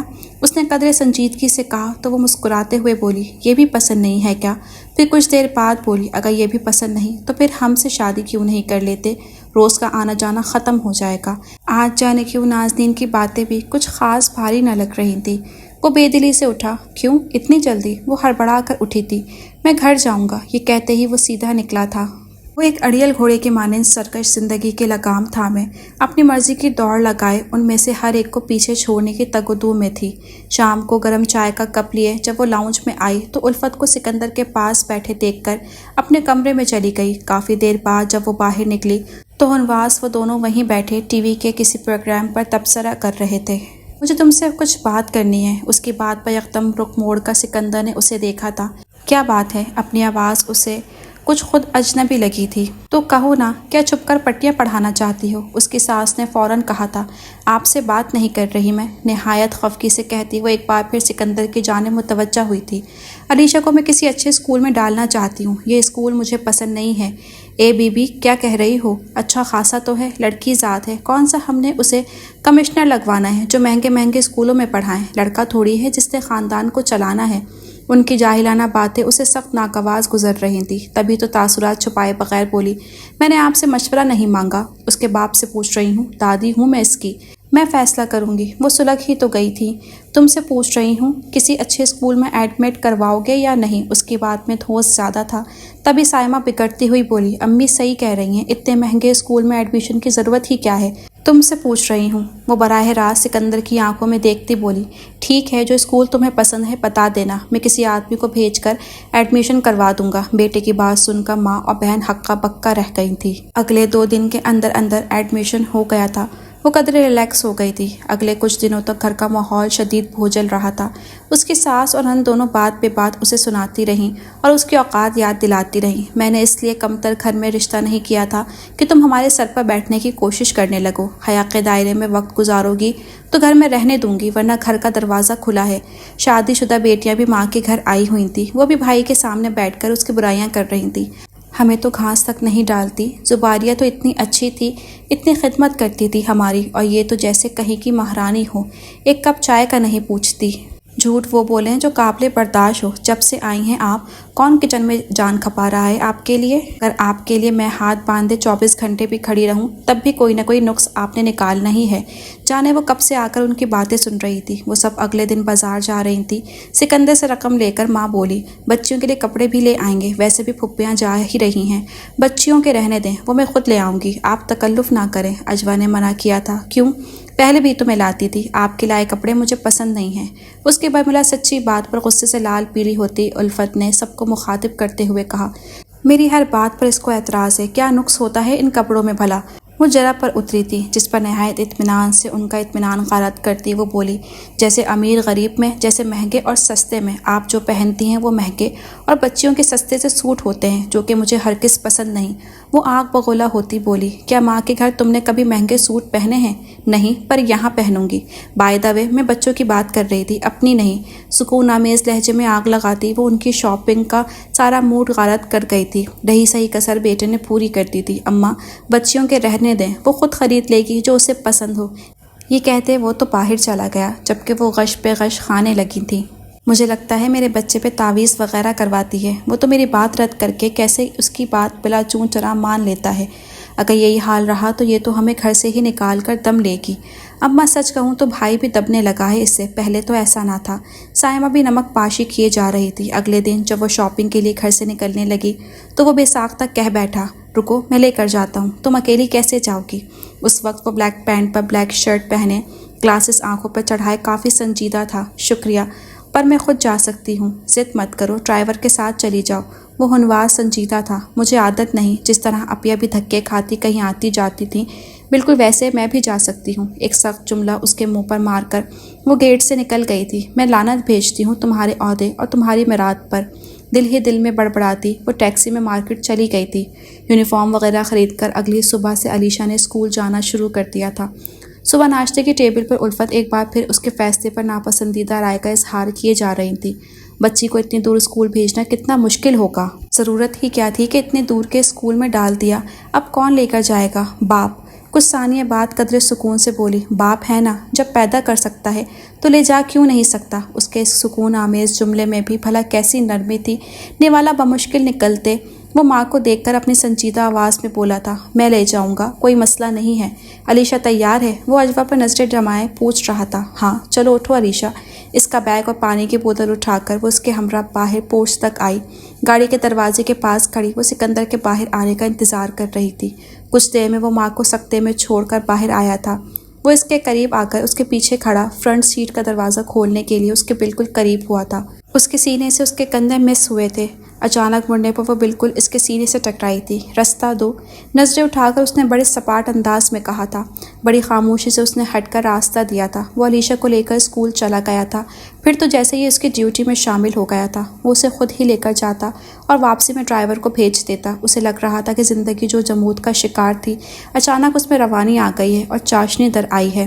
وہ نہیں جانتا تھا کہ وہ کیوں جینے کے مزے سے ہم آہنگ ہونے لگا تھا۔ اگرچہ دلکشی اور عنائی تو پہلے بھی اس کی زندگی کے ساتھی تھی، مگر خوشی اب اس کے بند خانوں میں رچی بسی وہ تھی جو اس نے کبھی محسوس ہی نہیں کی تھی۔ وہ ایک ایسا مرد تھا جسے ہمیشہ ہر عورت نے چاہا تھا۔ اس کی ظاہری جسمانی خوبصورتی اور عہدہ ہمیشہ اس کی چاہت کی اولین وجوہات رہی تھی، مگر اب اسے لگنے لگا تھا کہ جیسے وہ ہے ہی نہیں جسے ہر کوئی سراہتا رہا ہے۔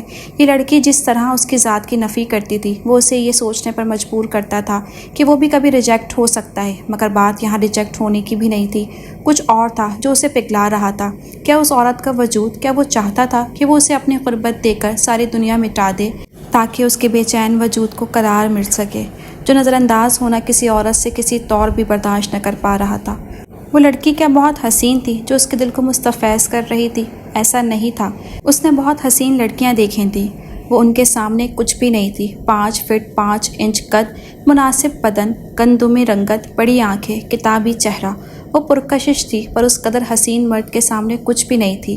وہ مضطرب رہتا اور اس کیفیت میں گھنٹوں اسی کے بارے میں سوچتا چلا جاتا۔ شاید اس لڑکی نے دور رہ کر اسے سوچنے پر مجبور کر دیا تھا۔ آج اتوار تھا۔ وہ دیر تک سوتا رہا۔ جیسے ہی نیند سے بیدار ہوا تو علیشا کو تیار دیکھا فوراً پوچھ بیٹھا کہ یہ بیگ وغیرہ لے کر کہاں جا رہی ہو؟ علینا کا چھوٹا بیگ تھامے وہ کمرے سے نکل رہی تھی جب اس نے اسے روکا تھا۔ ہم نانو کے گھر جا رہے ہیں، اطلاع دیتی ہوئی نکل گئی تو وہ ایک دم سے بستر سے اترا، بڑی عجلت سے پاؤں میں چپل پہنے باہر آیا، خواب آلودہ سی آنکھیں، قمیض کے کھلے بٹن۔ وہ اس کے سامنے کھڑا تھا۔ کہاں جا رہی ہو؟ امی کے یہاں۔ ایک عام سی نظر اس پر ڈال کر وہ علیشا کا ہاتھ تھامے اور علینا کو گود میں اٹھائے لاؤنج کا دروازہ پار کر کے باہر نکل گئی۔ وہ اس کے پیچھے چلا آیا۔ میں لے کر جاتا ہوں، تھوڑی دیر انتظار کرو، کپڑے بدل کر آتا ہوں۔ نہیں، ہم خود چلے جائیں گے۔ اس کی عزت پر ناگواری کا اظہار چہرے پر لاتے ہوئے وہ بولا، تو پھر ڈرائیور کے ساتھ جاؤ۔ نہیں، اپیا بھی ہمیشہ ٹیکسی استعمال کرتی تھی، میں بھی اس سے اچھی نہیں ہوں کہ گاڑی میں بیٹھ کر سفر کروں، لیکن میری بیٹیاں ٹیکسی میں سفر نہیں کریں گی۔ اچھا؟ وہ طنزیہ مسکراہٹ اڑاتی رکی اور اس کی آنکھوں میں آنکھیں ڈال کر بولی، کیا اپیا علیشا کے ساتھ ٹیکسی پر نہیں جاتی تھی؟ اس کی بات پر وہ لاجواب ہو گیا۔ چلو علیشا۔ وہ پیدل ہی چلی گئی۔ وہ بے دلی سے واپس مڑ گیا تھا۔ میں حیران ہوں، آخر وہ چاہتی کیا ہے؟ نہ تو اسے میرے گھر والے اچھے لگتے ہیں، نہ ہی میں۔ لگتا ہے جیسے اس نے شادی محض انتقام لینے کے لیے کی ہو۔ میں مانتا ہوں کہ مجھ سے کوتاہی ہوئی ہے، مگر یار وہ تو بالکل سمجھوتے پر تیار ہی نہیں۔ وہ حذیفہ کے سامنے دل کی باتیں عیاں کر بیٹھا تھا۔ حذیفہ اس کا بچپن کا دوست تھا۔ ان دونوں کی مثالی دوستی آج تک قائم تھی۔ وہ دونوں اپنی کوئی بھی بات چھپاتے نہیں تھے۔ تمہیں مسئلہ کیا ہے؟ آخر وہ قریب نہیں آتی تو کب تک ایسا کرے گی؟ باہر کیا کم ہے؟ بتاؤ اسے۔ نہیں یار، وہ کچھ عجیب سی ہے، آسانی سے ماننے والی نہیں۔ وہ بہت سنجیدگی سے بولا تھا۔ چھوڑو اسے، آؤ تمہیں آؤٹنگ کرواتا ہوں، پھر دل نشین سے بھی ملواتا ہوں۔ نہیں یار، وقت تو کچھ بھی نہیں۔ کیا اپنی دوسری بیوی کے لیے جوک لینے والے ہو؟ حذیفہ نے مذاق اڑایا۔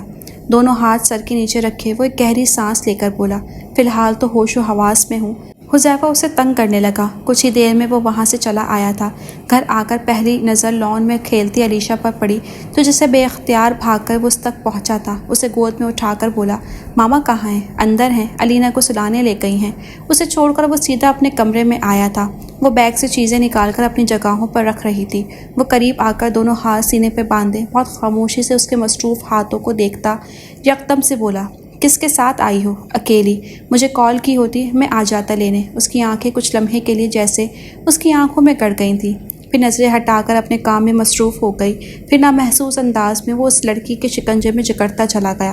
ماں الگ ناراض، ان کی ناراضگی بجا بھی تھی۔ وہ لڑکی ان کے ساتھ بھی اپنا رویہ بہتر نہ کر پا رہی تھی، لیکن وہ بھی مجبور تھا۔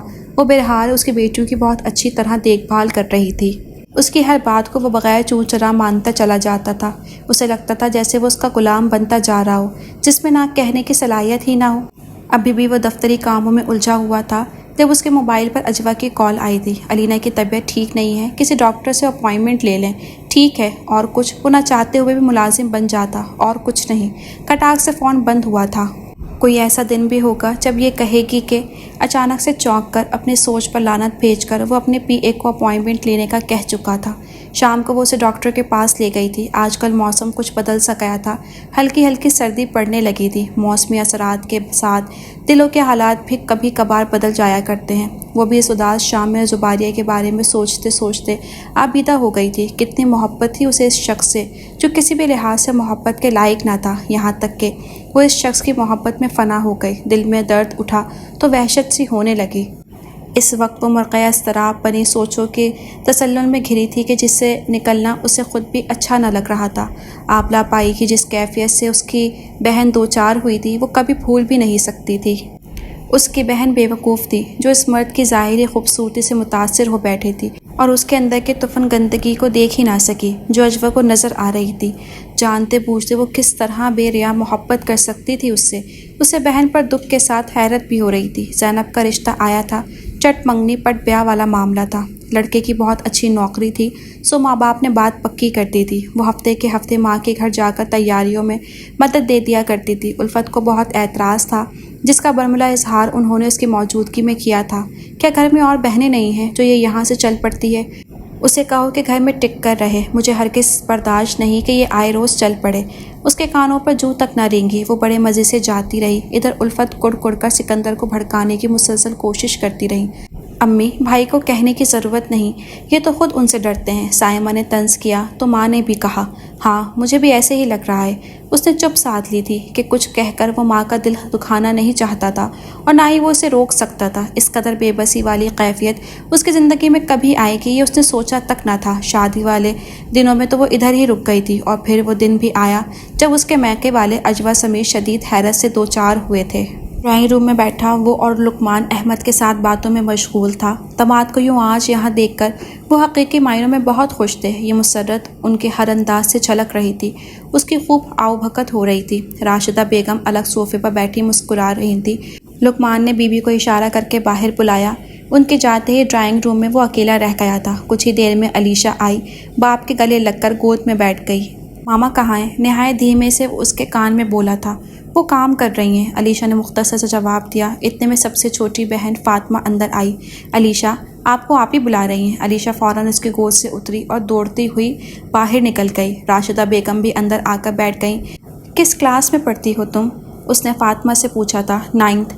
اس نے کچھ شرما کر کہا۔ اس بار اسکول میں ٹاپ کیا ہے، بورڈ کے امتحان میں، اس کی ماں خوشی سے بتا رہی تھی۔ اوہ، پھر تو بہت لائق ہو، وہ خوشی سے بولا۔ پھر اس کا ہاتھ بے اختیار جیب کی طرف بڑھا، 2000 کے نوٹ نکال کر بولا، ادھر آؤ، یہ تمہارا انعام ہے۔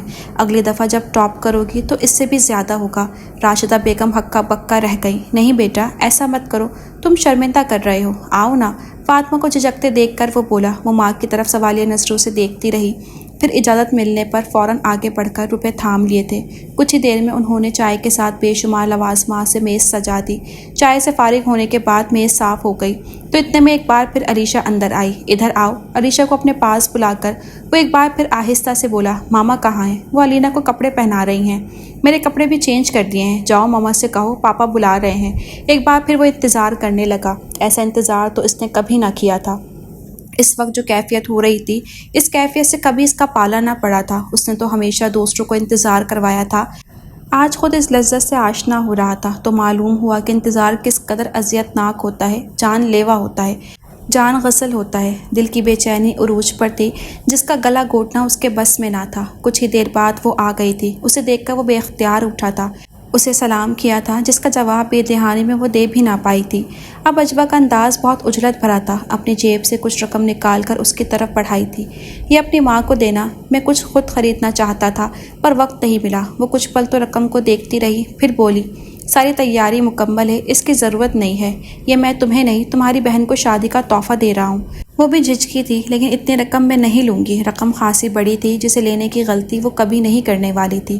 ان کے درمیان بات ہو رہی تھی کہ راشدہ بیگم خود اندر آئیں۔ انہیں دیکھ کر اپنے بے وقت آنے پر جیسے سٹپٹا گئیں۔ وہ مڑ کر نکلنے ہی والی تھی کہ سکندر کی آواز پر رکی۔ وہ رقم اب وہ انہیں دینے لگا تھا۔ یہ زینب کی شادی کا تحفہ ہے، اگر آپ نے نہیں لیا تو میں بہت ناراض ہوں گا، اور اگر قبول کر لیا تو میں یہ سمجھوں گا کہ آپ مجھے اپنا بیٹا سمجھتی ہیں۔ نہیں بیٹا، اتنی رقم؟ وہ ہچکچا رہی تھی، پھر اس کی ناراضگی کے خیال سے بولی، بیٹا یہ بہت زیادہ ہے۔ انہیں سمجھ نہیں آ رہی تھی کہ وہ لیں یا انکار کر دیں۔ تو ٹھیک ہے نا، آپ مجھے بیٹا نہیں سمجھتی؟ وہ ناراض ہو کر مڑا تو ایک دم سے انہوں نے پکارا، نہیں بیٹا، اچھا دو، میں لے لیتی ہوں۔ کچھ سوچ کر انہوں نے وہ رقم لے لی۔ وہ مسکرا دیا۔ راشدہ بیگم چلی گئیں۔ وہ سپاٹ انداز میں کھڑی اسے خوشمگی نگاہوں سے دیکھتے رہنے کے بعد بولی، تمہاری ماں کو پتہ ہے کہ تم اتنا بڑا تحفہ دے رہے ہو؟ یہ رقم میری ماں کی نہیں، میری ہے۔ اس نے بغیر جھجکے کہا تھا۔ وہ واپس چلا گیا تھا۔ سب سے زیادہ حیرت کی بات یہ تھی کہ اس نے رخصتی والے دن بھی شرکت کی تھی۔ لقمان احمد تو خوشی سے پھولے نہیں سما رہے تھے۔ اچھا خاصا روب پڑا تھا برادری اور محلے والوں پر۔ مقام میں حیرت تھا کہ سکندر جیسا مغرور اور تکبر والا بندہ اس لڑکی کے ہاتھوں اس قدر بااخلاق بن چکا تھا۔ سب سے زیادہ حیرت تو اسے خود ہو رہی تھی۔ ڈرائنگ روم سے باتوں کی آواز آ رہی تھی۔ وہ لاؤنج میں آ کر الفت کے ساتھ والے صوفے پر بیٹھ گیا۔ کوئی آیا ہے؟ صوفے کے بیگ سے سر اٹھا کر اس نے پوچھا۔ تمہاری بیوی کی دوست ہے، یہ لڑکی تو آئے دن آتی رہتی ہے، الفت نے ناگواری سے کہا۔ تو آپ لوگوں کو بھی تھوڑی سی کمپنی دینی چاہیے تھی اسے۔ سکندر کی بات پر صائمہ کا منہ غصے سے سرخ پڑ گیا تھا۔ کیا بیوی کے ساتھ ساتھ اس کی دوست سے بھی ڈرنے لگے ہو تم؟ یہ تم کس لہجے میں کس طرح بات کر رہی ہو؟ ہر وقت ایک ہی بات، بڑی ہو لحاظ کر رہا ہوں، آئندہ میں اس قسم کی کوئی بکواس برداشت نہیں کروں گا۔ اسے شدید غصہ آیا صائمہ کی فضول گوئی پر۔ ہاں نا، سارا دن کان بھرتی رہتی ہے ہمارے خلاف، اب تو ہم برے لگنے لگے ہیں۔ تمہارے ساتھ تو بات کرنا ہی فضول ہے۔ وہ اٹھ کر کمرے میں چلا گیا تھا۔ دیکھا اماں کیسے مٹھی میں کر لیا ہے؟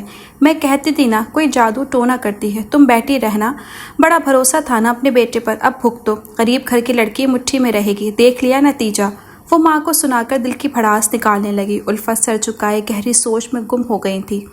یہ تمہاری مرجھائی شکل مجھے بالکل اچھی نہیں لگتی، پہلے کی طرح فریش رہا کرو یار۔ حذیفہ اسے لتاڑ رہا تھا۔ چائے پیو گے یا کولڈ ڈرنک؟ وہ دونوں آفس میں تھے۔ حذیفہ نے آج اس کے دفتر کا رخ کیا تھا۔ چائے۔ حالات کچھ سازگار ہوئے یا نہیں؟ وہ معنی خیزی سے پوچھتا ہنسا تھا۔ کچھ بھی صحیح نہیں ہو رہا ہے یار، میرے گھر والے میرے خلاف ہوتے جا رہے ہیں، ذرا سی بات کا پتنگڑ بنا لیتے ہیں۔ قسم سے آفس کی 1000 ٹینشن آسانی سے سہ لیتا ہوں، پر ان کی بات بالکل ہضم نہیں ہوتی۔ اگر اس کی کسی بات کو درست قرار دوں تو ماں بہن ناراض ہو جاتی ہیں۔ میں اس کی اسی بات کو سپورٹ کرتا ہوں جو صحیح ہو، مگر صحیح بات پر بھی غلط پہلو نکال کر وہ مجھ پر چڑھ دوڑتی ہیں۔ پہلے ایسا نہیں تھا۔ پہلے اس لیے نہیں تھا کہ تم نے کبھی اپنی بیوی کو سپورٹ کیا ہی نہیں تھا۔ سچ کہوں تو تم نہ تو اس کی کوئی بات سنتے تھے نہ دلچسپی لیتے تھے، اس لیے وہ بالکل تمہارے گھر والوں کی تابع ہو گئی تھی۔ تمہارے لیے کوئی مسئلہ مسائل نہیں تھا۔ یہاں بات دوسری ہے، تم بیوی میں دلچسپی بھی لے رہے ہو اور اس کی ہر بات بھی مانتے ہو، یہی چیز انہیں بری لگ رہی ہے۔ جہاں اس کے دوہرے رویے کی بات آ جاتی تھی وہاں وہ موضوع ہی ختم کر دیتا تھا۔ اب بھی اس نے ایسا ہی کیا تھا۔ اس کے ٹرانسفر آرڈر آئے تھے، وہ بہت پریشان تھا۔ اتنی دور جانا اچھا نہیں لگ رہا تھا، ایسا پہلے کبھی نہ ہوا تھا، پر اب کی بار دل اجاڑ سا تھا، جانے کو دل نہیں کر رہا تھا، مگر مجبوری تھی۔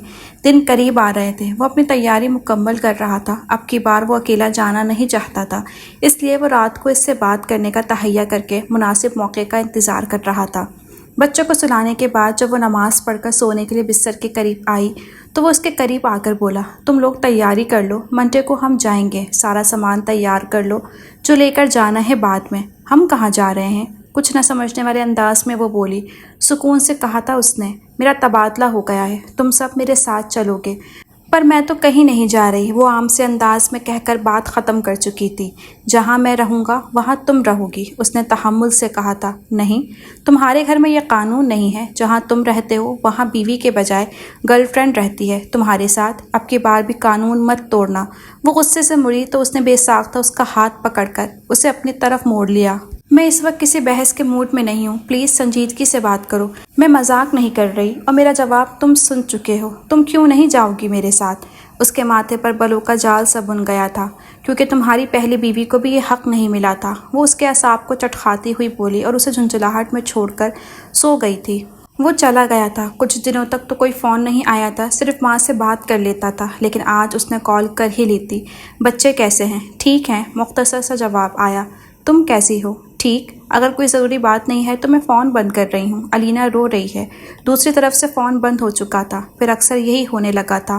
وہ فون کرتا، وہ مختصر جواب دے کر فون بند کر دیتی۔ اس مرد کے اوزان خطا ہونے لگے تھے۔ وہ اپنی انا، غیرت، عزت، ہر چیز کو ٹھوکر مار کر اسے روز کال کرتا اور وہ اسے 2 کوڑی کا کر دیتی تھی۔ میں ذلیل ہوں نا جو اسے روز کال کرتا ہوں؟ اگر میں انسان کا بچہ ہوتا تو اس کی شکل بھی نہ دیکھتا۔ ساری بھڑاس حذیفہ پر نکالتا۔ وہ بھڑکا بھڑکا سا رہنے لگا تھا۔ تو مت کر، خود ہی ٹھیک ہو جائے گی۔ کیسے ٹھیک ہوگی بتاؤ مجھے؟ وہ اس پر جھنجھلا کر بولا۔ تم کیوں اتنے پاگل ہو رہے ہو؟ خیریت ہے نا؟ حذیفہ اسے چھیڑنے لگا تھا لیکن وہ کہیں اور ہی تھا۔ آج پھر اس نے مختصر بات کر کے فون بند کر دیا تھا۔ اسے سمجھ نہیں آ رہا تھا کہ وہ بار بار اسے فون کیوں کر رہا ہے۔ اگر وہ بات نہیں کرنا چاہتی تھی تو اسے کیا آفت پڑی تھی کہ اس سے بات کرنے کے لیے مرے جا رہا تھا۔ کمرے میں ٹہلتا، دونوں مٹھیوں کو بیچتا، وہ سوچ سوچ کر تھک چکا تھا۔ نیا گھر، نیا شہر، نئے لوگ، کچھ بھی تو اپنائیت کا احساس نہیں دے رہا تھا۔ 1 مہینہ 3 دن ہو چکے تھے اسے یہاں پر۔ یہ 1 مہینہ 3 دن گویا صدیوں پر محیط لگ رہے تھے۔ وہ دل کو سمجھا کر تھک چکا تھا، پر دل تو بہک رہا تھا، مچل رہا تھا۔ سسکتے اور مچلتے دل کو کسی ہمدرد، کسی غمسار کی ضرورت محسوس ہو رہی تھی، کیونکہ اس کے درد کا درماں کوئی اور نہیں، صرف وہی عورت تھی۔ پاپا آ گئے، پاپا آ گئے۔ علیشا خوشی سے جھومتی ہوئی سکندر کے گلے لگ کر چیخ چیخ کر پورے گھر کو سر پہ اٹھائے ہوئے تھی۔ ماں اس کا ماتھا چوم کر سفر کی تکان کے بارے میں پوچھنے لگی۔ کچن میں علینا کا فیرا گرم پانی میں ابال کر وہ اب علیشا کی فرمائش پر میکرونی بنا رہی تھی۔ الفت نے کچن میں آ کر اسے مخاطب کیا، سکندر کے لیے کھانا لگا دو، وہ صبح سے بھوکا ہے۔ یہ کہتے ہی وہ چلی گئیں۔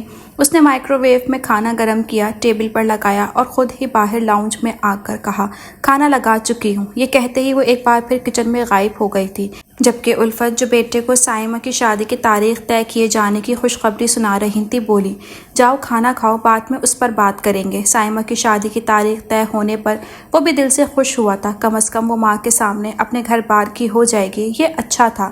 وہ نہا دھو کر اب تازہ دم لگ رہا تھا۔ اسے دیکھتے ہی تازگی بھرا احساس رگ و پے میں دوڑنے لگا تھا۔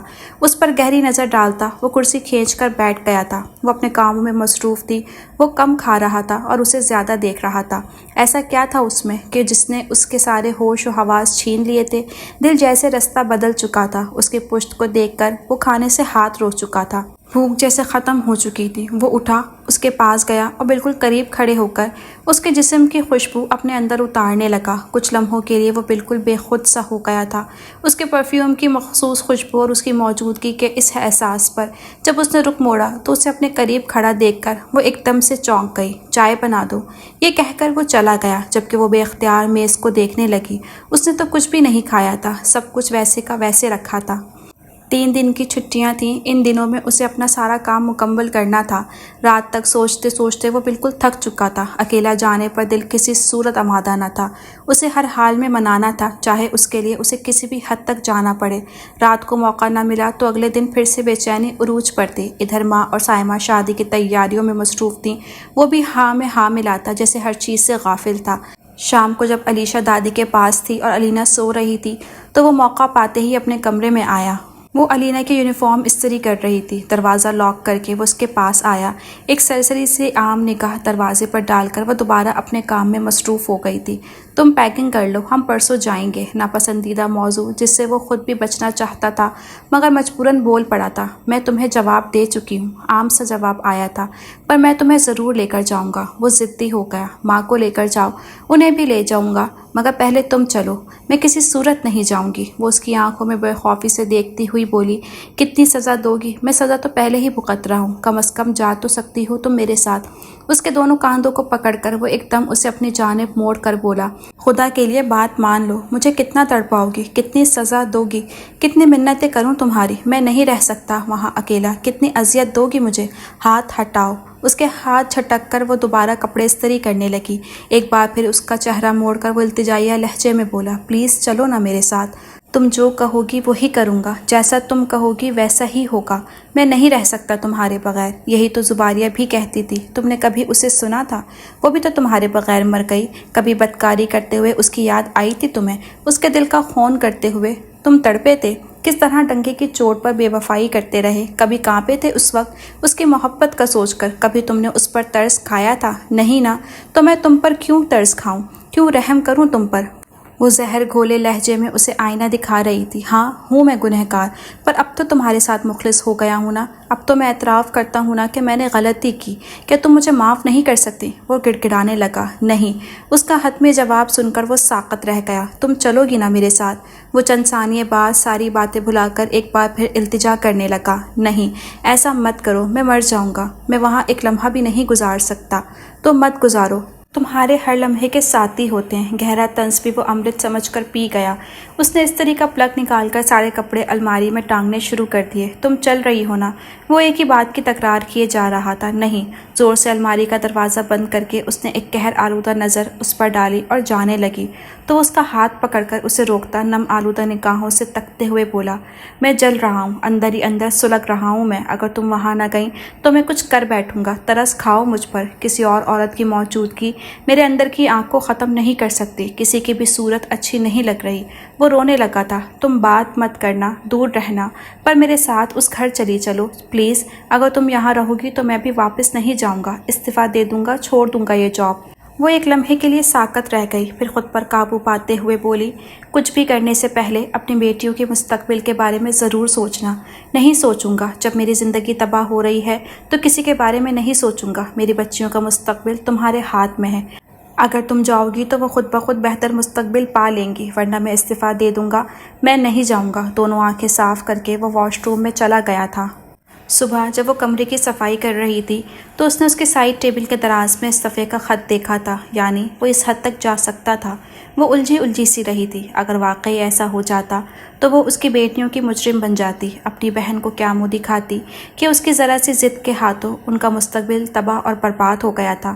وہ ایسا نہیں کر سکتی تھی، اسی لیے دوپہر کو جب وہ سونے کے لیے کمرے میں آیا تو وہ خاموشی سے اندر آئی اور شرٹ اتارتے ہوئے سکندر سے مخاطب ہوئی، کل کس وقت جائیں گے ہم؟ اس کی بات پر وہ کچھ پل کے لیے ششدر سا رہ گیا، پھر ایک دم خوشی سے بھرپور آواز میں بولا، جس وقت تم کہو۔ وہ جانے کی تیاری کرنے لگی، جبکہ وہ شرٹ دوبارہ پہن کر کمرے سے نکل کر سیدھا ماں کے پاس آیا تھا۔ جب ماں کو جانے کا بتایا تو وہ بھڑک ہی اٹھی تھی۔ ہاں ہم نہیں جا رہے، دیکھ نہیں رہے بہن کی شادی کی تیاری ہو رہی ہے، اس کا سوچا تم نے؟ یہ کیا وہاں کی جانے کی ٹھان لی؟ امی، یہ بیگم صاحبہ کی پڑھائی ہوئی پٹی ہے، وہ کہاں ہماری خوشی برداشت کر سکتی ہے؟ ان شادی والے دنوں میں جانے کی پڑ گئی، پہلے تو جانے کا نام نہیں لیا، اب کیا آفت پڑ گئی؟ امی پلیز آپ بھی ساتھ چلیں، وہاں سے تیاری کر لیں گے، شادی کے دن تک واپس آ جائیں گے۔ ویسے بھی یہ بنگلہ خالی کرنا ہوگا، جو ایس پی یہاں پوسٹنگ پر آیا ہے اس کے لیے کم از کم 1 مہینے کا وقت ہے، تو ہم اپنے گھر شفٹ ہو جائیں گے، لیکن ابھی اتنی دور نہیں جا سکتے، شادی کے بعد آ جاؤں گی، پر ابھی نہیں۔ وہ تو بات ختم کر کے اٹھ گئیں۔ ادھر وہ شش و پنج میں مبتلا واپس کمرے میں آیا تھا، اور پھر آنے والے دنوں میں ان کے شفٹ ہو جانے کے بعد اس کی ماں بہن بھی اپنے گھر شفٹ ہو گئیں اور سرکاری بنگلہ خالی کر دیا گیا تھا۔ گھر کو سجانے میں کافی دن لگے تھے، وہ کافی تھک چکی تھی، کام کے مسلسل دباؤ نے اسے نڈھال سا کر دیا تھا۔ اگرچہ ملازم تھے مگر زیادہ تر اندرونی کام وہی کرتی تھی۔ سارے لان کی کٹائی چھٹائی کروا کے اس نے نئے موسمی پھول لگوائے تھے۔ علیشہ کو اسی اسکول کی برانچ میں داخلہ دلوا دیا گیا تھا۔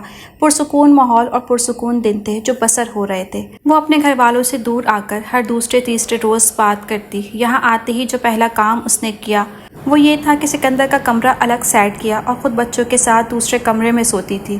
اس مرد کو یہ بھی گوارا تھا، وہ اس بات پر خوش تھا کہ وہ اس کے ساتھ آئی تھی۔ چھٹی والے دن وہ گھر پر ہی ہوتا تھا، کہیں باہر نہیں جاتا تھا۔ علیشہ اور علینا کے ساتھ کھیلتا، باتیں کرتا۔ آج بھی چھٹی کا دن تھا۔ وہ خلاف معمول جلدی اٹھا تھا۔ وہ بچوں کو ناشتہ کروا رہی تھی۔ گڈ مارننگ پاپا، علیشہ نے چہک کر کہا تھا۔ اس کی بات کا جواب دیتے ہوئے وہ کرسی گھسیٹ کر بیٹھا اور بولا، میں صرف جوس لوں گا، وہ بھی ایپل کا۔ علینا کو ابلے انڈے کھلا کر وہ اس کے لیے ایپل جوس لے آئی تھی۔ گلاس میز پر رکھا اور خود اپنا چائے کا کپ اٹھا کر علینا کی انگلی تھامے لاؤنج میں چلی گئی۔ وہ دھیرے دھیرے مسکراتے ہوئے جوس پینے لگا تھا۔ اس کی ہر ادا، ہر بات پر وہ مرتا تھا۔ اس کی بے رخی اسے چند قدم اور قریب کر دیتی تھی۔ وہ اس کی محبت میں ڈوبتا جا رہا تھا اور اسے مزہ آنے لگا تھا۔ ایسا کبھی محسوس نہیں کیا تھا جو اب وہ کر رہا تھا۔ وہ عورت اس کے تکبر اور غرور کا سارا نشہ توڑ مروڑ کر اتارے گی، اس کے گمان میں بھی نہ تھا۔ وہ خود کو بے خودی میں بدل دے گی، یقین نہ تھا۔ ماں کے ساتھ بات کر کے وہ ہمیشہ کچھ دنوں کے لیے بوجھل سی ہو جاتی۔ وہ اب بھی اس کے ساتھ بات کر رہی تھی، مگر ذہن بہت پیچھے جا چکا تھا، جہاں وہ اور زباریہ اپنے گھر والوں کے ساتھ محبت بھری، خوشیوں بھری زندگی گزار رہے تھے۔ کتنا سکون تھا ان کی زندگی میں، اور یہ سارا سکون اس شخص نے درہم برہم کر دیا تھا۔ عائشہ کی بات پکی کر دی میں نے، بہت اچھے لوگ ہیں، تمہارے ابا کو بہت پسند آئے ہیں، ماں خوشی خوشی فون پر بتا رہی تھی۔ پر امی، وہ تو ابھی چھوٹی ہے، اس نے احتجاج کیا تھا۔ کہاں چھوٹی ہے، 3rd ایئر میں پڑھتی ہے، بس سال بھر کی تو بات ہے، پڑھائی ختم ہو جائے گی۔ ماں تو ہتھیلی پر سرسوں جمانے کو تیار بیٹھی تھی۔ پڑھائی سے پہلے شادی نہیں کرنی، اس نے کمزور سا اعتراض کیا تھا۔ ٹھیک ہے، بس ابھی صرف بات پکی کی ہے۔ ماں کی خوشی محسوس کر کے اس نے زیادہ اعتراض نہ کیا۔ وہ کچھ دنوں کے لیے سائمہ کی شادی میں گئے تھے۔ سکندر نے بھائیوں والے تمام فرائض ادا کرتے ہوئے بہت دھوم دھام سے سائمہ کو رخصت کیا تھا۔ اس کے میکے والے بھی آئے تھے۔ اجوا کی ماں نے سونے کی چین تحفے میں دے کر ایک طرح سے سکندر کے تحفے کا بدلہ اتارا تھا۔ وہ ایک خوددار بیٹی کی ماں تھی، یہ سوچ کر وہ مسکرایا تھا، جبکہ الفت تو کچھ پل کے لیے خاموش سی رہ گئی تھی۔ صرف اتنا کہنے پر اتفاق کیا تھا، اس کی کیا ضرورت تھی؟ نند کی شادی میں اس نے بھی روایتی بھابھیوں کی طرح اپنے تمام فرائض نبھائے تھے۔ اس کی ساس خوش نظر آ رہی تھی۔ پوری شادی میں سکندر کی نظروں کا مرکز اجوا ہی رہی۔ حذیفہ اس کا خوب مذاق اڑا رہا تھا۔ یار، مجھے یقین نہیں آ رہا تم اپنی بیوی کے لیے مجنوں بن گئے ہو۔ کیسے تمہاری نظریں بھٹک رہی ہیں جیسے صدیوں سے دیکھا نہ ہو۔ یار، انبلیویبل۔ رخصتی کے بعد وہ میرج ہال سے ضروری کام نپٹا کر گھر واپس آیا تھا۔ سارا گھر بکھرا پڑا تھا، ملازمین صفائیاں کر رہے تھے۔ وہ سیدھا اپنے کمرے میں آیا۔ کل چلیں گے، ساری تیاری مکمل رکھنا۔ اتنی جلدی تو ممکن نہیں ہے، پرسوں چلے جائیں گے۔ اجوا نے کہا، چھٹی نہیں مل رہی، میں امی سے بات کر کے آتا ہوں۔ اسے ٹال کر وہ ماں کے پاس آیا تھا۔ کل جا رہی ہیں نا آپ؟ ایسے کیسے؟ ابھی تو امی پلیز، چھٹی نہیں مل رہی۔ تمہیں معلوم ہے نا ملک میں سیکیورٹی کا مسئلہ کس قدر بڑھ گیا ہے، اس لیے ان دنوں سب کی چھٹیاں منسوخ کروائی جا رہی ہیں۔ اچھا ٹھیک ہے، وہ ہتھیار ڈالتی ہوئی کہہ گئی۔ اگلی صبح جب سائمہ اور وقار کا ولیمہ تھا، وہ بحالت مجبوری واپس چلے گئے، لیکن جاتے جاتے سائمہ کے سسرال میں معذرت کرنا نہیں بھولے تھے۔ واپسی پر وہ بہت تھکے ہوئے تھے، گھر کی حالت ٹھیک تھی، شاید ملازمین ان کے آنے سے باخبر تھے، تبھی پورا گھر صاف ستھرا تھا۔ وہ تو گھر آتے ہی اپنے کمرے میں جا کر سو گیا تھا، جبکہ وہ پیکنگ کھول کر چیزیں اپنی جگہوں پر رکھنے لگی۔ رات کو کھانے کے بعد وہ ششپنج میں گھری ہوئی تھی۔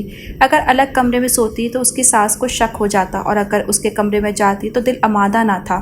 سوچتے سوچتے دماغ کی رگیں تن سی گئی تھیں، لیکن یہ مسئلہ گویا الفت نے ہی حل کر دیا تھا۔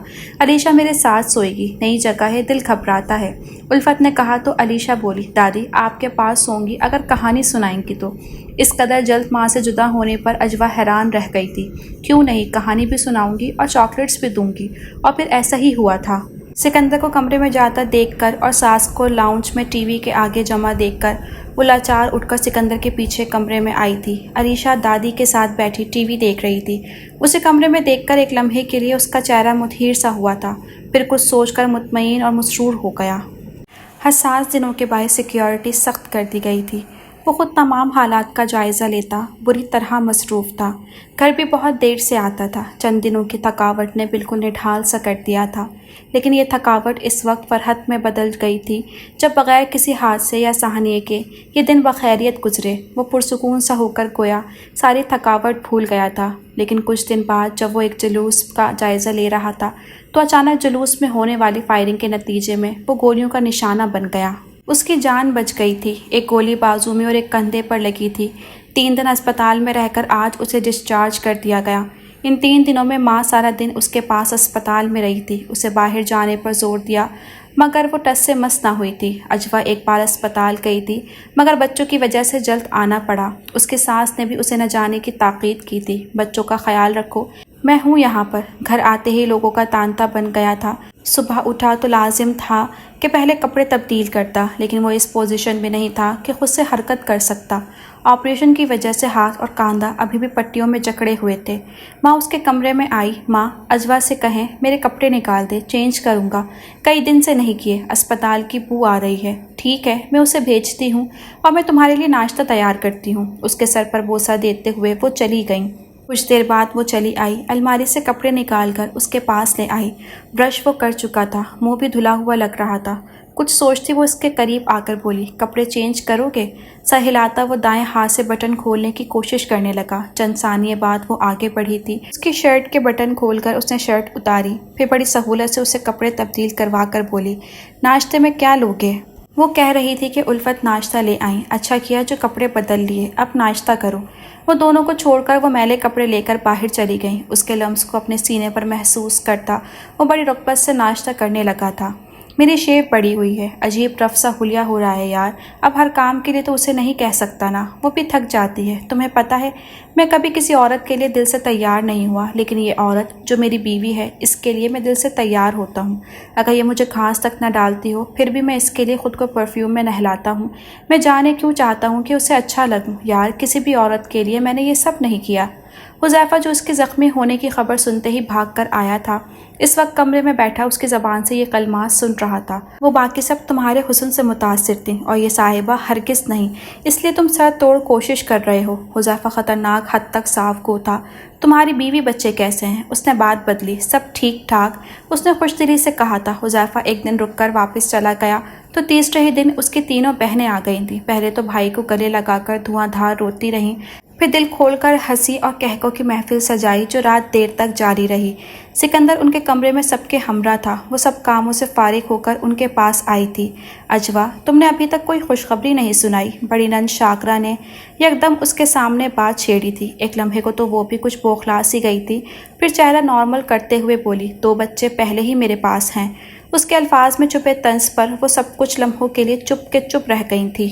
باقاعدگی سے اس کے زخموں پر مرہم لگاتی اور ایسا کرتے وقت ہرگز بھی کسی قسم کے تاثرات اس کے چہرے سے عیاں نہ ہوتے تھے۔ اس وقت بھی جب بچے آپس میں کھیل رہے تھے، بہنیں اور اماں لاؤنج میں بیٹھی ٹی وی سے لطف اندوز ہو رہی تھیں، وہ اس کے زخموں پر مرہم لگانے بیڈ کے کنارے بیٹھی تھی۔ احتیاط سے اس کی شرٹ اتار کر زخمی کندھے پر مرہم لگانے لگی۔ اب زخم کافی حد تک ٹھیک ہو چکے تھے۔ وہ اس کے بہت قریب بیٹھی تھی۔ وہ اس کے قرب میں سرشار سے ایک سوال کر بیٹھا، اگر میں مر جاتا تو تم تو خوش ہوتی نا؟ اسے خاموش پا کر ایک بار پھر وہ جملہ دہراتا اس کے چہرے پہ کچھ تلاشنے لگا۔ تم کیوں؟ تم خاموشی سے کام کرنے دو کہ کیوں؟ کیا غلط کہا میں نے؟ تمہارے ساتھ کیا دشمنی ہے میری؟ اب کے براہ راست اس کی آنکھوں میں آنکھیں ڈالے اس کا سارا سکون درہم برہم کر چکی تھی۔ میرے بچوں کی پرواہ ہے اور میری؟ اس کے بازو پر مرہم لگا کر وہ اٹھی تو جیسے زندگی اس کے قریب سے اٹھ گئی۔ کس قدر بد نصیب ہوں کہ اتنے قریب رہ کر بھی میں اس سے کتنا دور ہوں، دل میں کہتا وہ سر بیڈ کے کنارے ٹکا چکا تھا۔ اس کی بہنیں چلی گئی تھیں، گہما گہمی ختم ہو گئی تھی، وہ اب تقریباً ٹھیک ہو چکا تھا اور پھر سے ڈیوٹی جوائن کر چکا تھا۔ ایک بار پھر پرانی جگہ پر زندگی چل پڑی تھی۔ رات کو دیر تک اسے اپنے کمرے میں نہ پا کر وہ باہر چلا آیا۔ وہ لان میں اندھیرے میں بیٹھی جانے کن خیالوں میں گم تھی۔ ملازم کو بھیج کر اسے کمرے میں بلایا تھا۔ باہر سردی تھی۔ حیرت اس بات پر تھی کہ اتنی سخت سردی میں وہ باہر گئی کر کیا رہی تھی۔ کچھ دیر بعد وہ کمرے میں آئی، اسے غور سے دیکھا، وہ شاید روتی رہی تھی۔ اس کی متورم آنکھیں کسی پریشانی کی گواہ تھیں۔ وہ ہیٹر تیز کرتا اس کے پاس آیا۔ تم باہر کیا کر رہی تھی؟ کتنی سخت سردی ہے، اندازہ ہے تمہیں؟ تو کیا ہوتا؟ ہاں کیا ہوتا؟ سردی تم سے زیادہ خوفناک تو نہیں، تم سے زیادہ بھیانک تو نہیں؟ کیا مطلب؟ وہ تو جیسے اچھل ہی پڑا تھا۔ اس کا لہجہ اور انداز بہت خراب لگ رہا تھا۔ تم کتنے مکروا ہو، کتنے گندے ہو، بتا دو آج وہ سب جو تم کرتے رہے ہو۔ وہ اس کا گربان پکڑے چیخ پڑی تھی۔ کیا کہہ رہی ہو تم؟ وہ بہت الجھا ہوا تھا۔ تم بد کردار ہو، پتہ تھا مجھے، مگر اس حد تک کہ چاچا زاد بہن تک کو نہیں چھوڑا۔ اس کی آنکھوں کی بے یقینی اور الفاظ نے اس کے چہرے کی رنگت ہی اڑا دی تھی۔ وہ مختلف حواس میں کچھ بول ہی نہ پایا تھا۔ بالکل ڈر نہیں لگا تمہیں؟ ذرا احساس نہیں جاگا؟ ذرا نہیں ڈرے تو بولو؟ وہ رونے لگی، وہ اپنے ہوش کھونے لگا۔ کتنی مشکلوں سے تو وہ اس کے تھوڑا قریب ہوئی تھی اور اب ایک بار پھر وہ دور ہونے والی تھی۔ کس نے کہا تم سے؟ اس کی آواز لرز رہی تھی۔ اسی نے جس کے ساتھ تم نے منہ کالا کیا۔ ایک ایک لفظ پر زور دیتی وہ چیخ رہی تھی۔ کیا وہ یہاں آئی تھی؟ وہ شدید حیران تھا۔ ہاں اس نے بتایا ہے مجھے۔ تو اس نے یہ نہیں بتایا کہ یہ سب اس کی مرضی سے ہوا؟ جھوٹ مت بولو۔ ہاں صرف میں ہی جھوٹ بولتا ہوں، باقی سب سچے ہیں۔ وہ خود آئی تھی میرے پاس، اس نے اپنی رضامندی سے خود کو میرے حوالے کیا تھا۔ تمہیں میں خطا کار نظر آتا ہوں، مگر ان میں سے ایک بھی بری نہیں لگتی جو اپنی مرضی سے میری جھولی میں گرتی رہی ہیں۔ میں نے کبھی کسی کے ساتھ زبردستی نہیں کی۔ اگر میں اتنا کمینہ ہوں تو آج تم میرے نکاح میں ہو۔ کیا میں نے پچھلے 3 سال سے تمہیں ہاتھ لگایا؟ بولو، کیا میں نے تمہیں چھوا؟ تمہاری مرضی کے بغیر تمہیں ہاتھ تک لگانے کی کوشش کی؟ تمہارے ساتھ زبردستی بھی کر سکتا تھا۔ کیا میں نے ایسا کیا؟ بولو۔ یہ سب جہاں خوبصورت اور ہینڈسم مرد دیکھتی ہیں وہاں مچھلیوں کی طرح پھسلتی ہیں۔ میں یہ نہیں کہتا کہ سب لڑکیاں بری ہیں، مگر جس طرح میرے جیسے کمینے مرد ہیں بالکل اسی طرح ان جیسی عورتیں بھی ہیں۔ تم ہر بار میرا استحساب کرنے لگتی ہو۔ میں قسم کھانے کو تیار ہوں، وہ خود آئی تھی میرے پاس، وہ پہلی لڑکی تھی جس نے مجھے یہ احساس دلایا کہ میں چاہے جانے کے قابل ہوں۔ اس نے خود کو خود ہی میرے سامنے بے مول کر دیا تھا۔ اب اس کی ضلالت دیکھو کہ خود اپنی عزت کی دھجیاں اڑا رہی ہے۔ وہ غصے اور نفرت کی انتہا پر تھا۔ میں تمہاری کوئی بات نہیں سنوں گی، میں اب تمہارے ساتھ ایک پل بھی نہیں رہ سکتی۔ وہ تو جیسے بم اس کے اعصاب پر پھوڑ گئی تھی۔ کیا کہہ رہی ہو؟ پاگل ہو گئی ہو؟ اس کے ہٹلیلے انداز پر تو وہ لرز گیا تھا۔ میں تمہارے ساتھ ہرگز نہیں رہوں گی۔ اسے دھکا دیتی وہ اپنا بیگ لے کر الماری سے کپڑے نکالنے لگی۔ ایسا کیسے کر سکتی ہو تم؟ وہ کھینچ کر اسے روکنے لگا۔ مجھے کوئی نہیں روک سکتا، وہ چلائی۔ تم جیسے بد کردار کے ساتھ میں ایک پل نہیں رہ سکتی۔ وہ شدت سے روتی بلکنے لگی۔ اسے روتے دیکھ کر وہ خود پر سے سارا کنٹرول کھوتا جا رہا تھا۔ میں مر جاؤں گا اگر تم نے مجھے چھوڑا تو میں مر جاؤں گا۔ تو مر جاؤ، سختی سے کہتی وہ چیخ پڑی۔ پلیز مت کرو۔ پچھلے 3 سال سے میں کسی عورت کے قریب نہیں گیا۔ ہر عورت ہیچ لگتی ہے تمہارے سامنے۔ میں قسم کھاتا ہوں میں نے ان 3 سالوں میں کسی عورت کو نہیں چھوا۔ ہاں میں گنہگار ہوں، مگر اب میں یہ گناہ ترک کر چکا ہوں۔ یقین کرو میں جھوٹ نہیں بول رہا۔ نہیں ہے مجھے تمہاری کسی بات کا یقین۔ وہ آنسو صاف کرتی ایک بار پھر بیگ میں کپڑے ڈالنے کے لیے الماری کھولنے لگی۔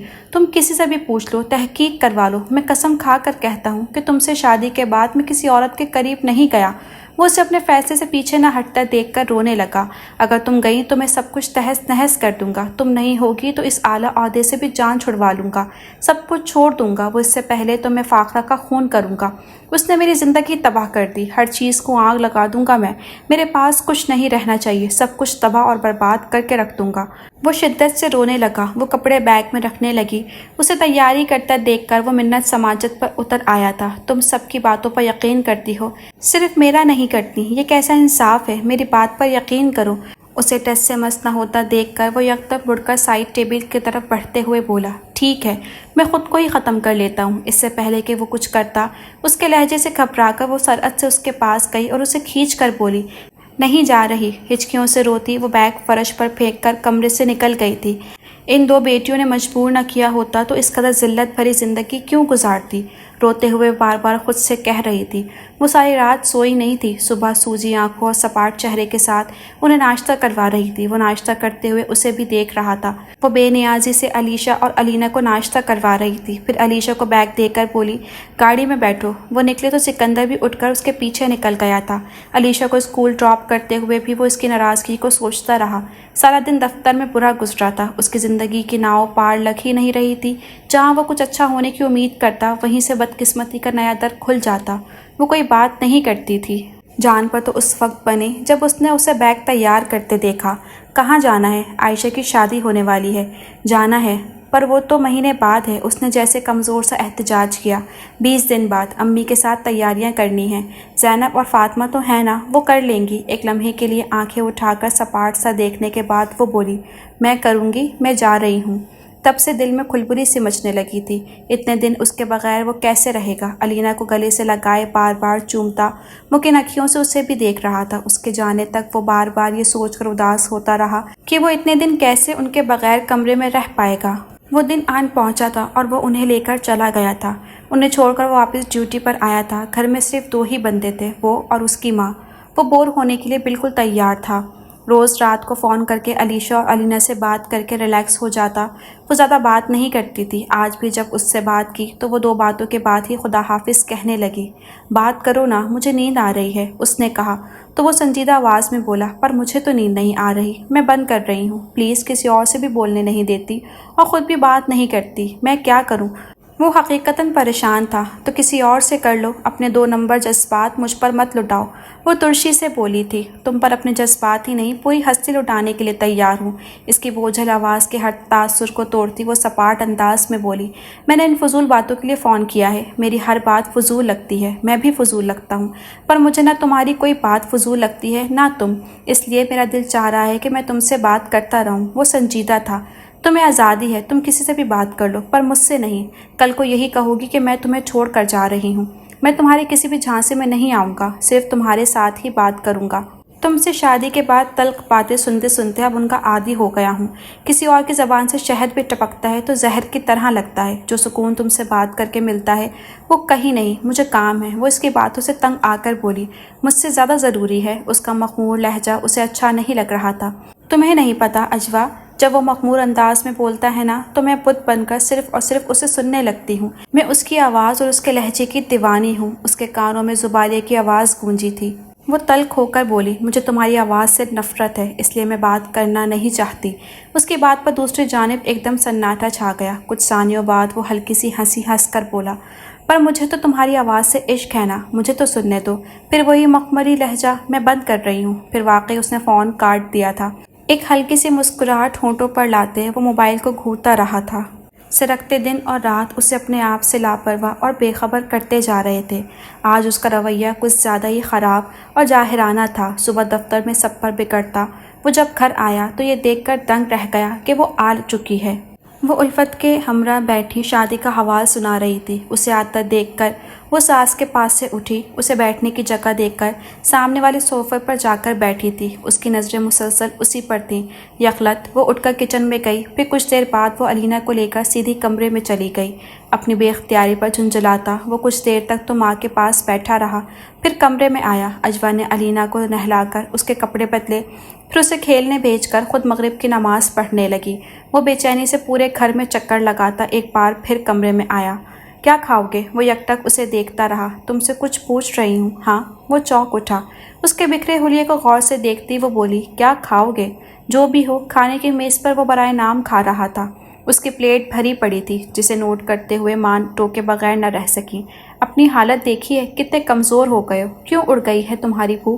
یہ کیا حالت بنا لی ہے تم نے؟ آخر جملہ انہوں نے اجوا کو دیکھ کر ادا کیا تھا۔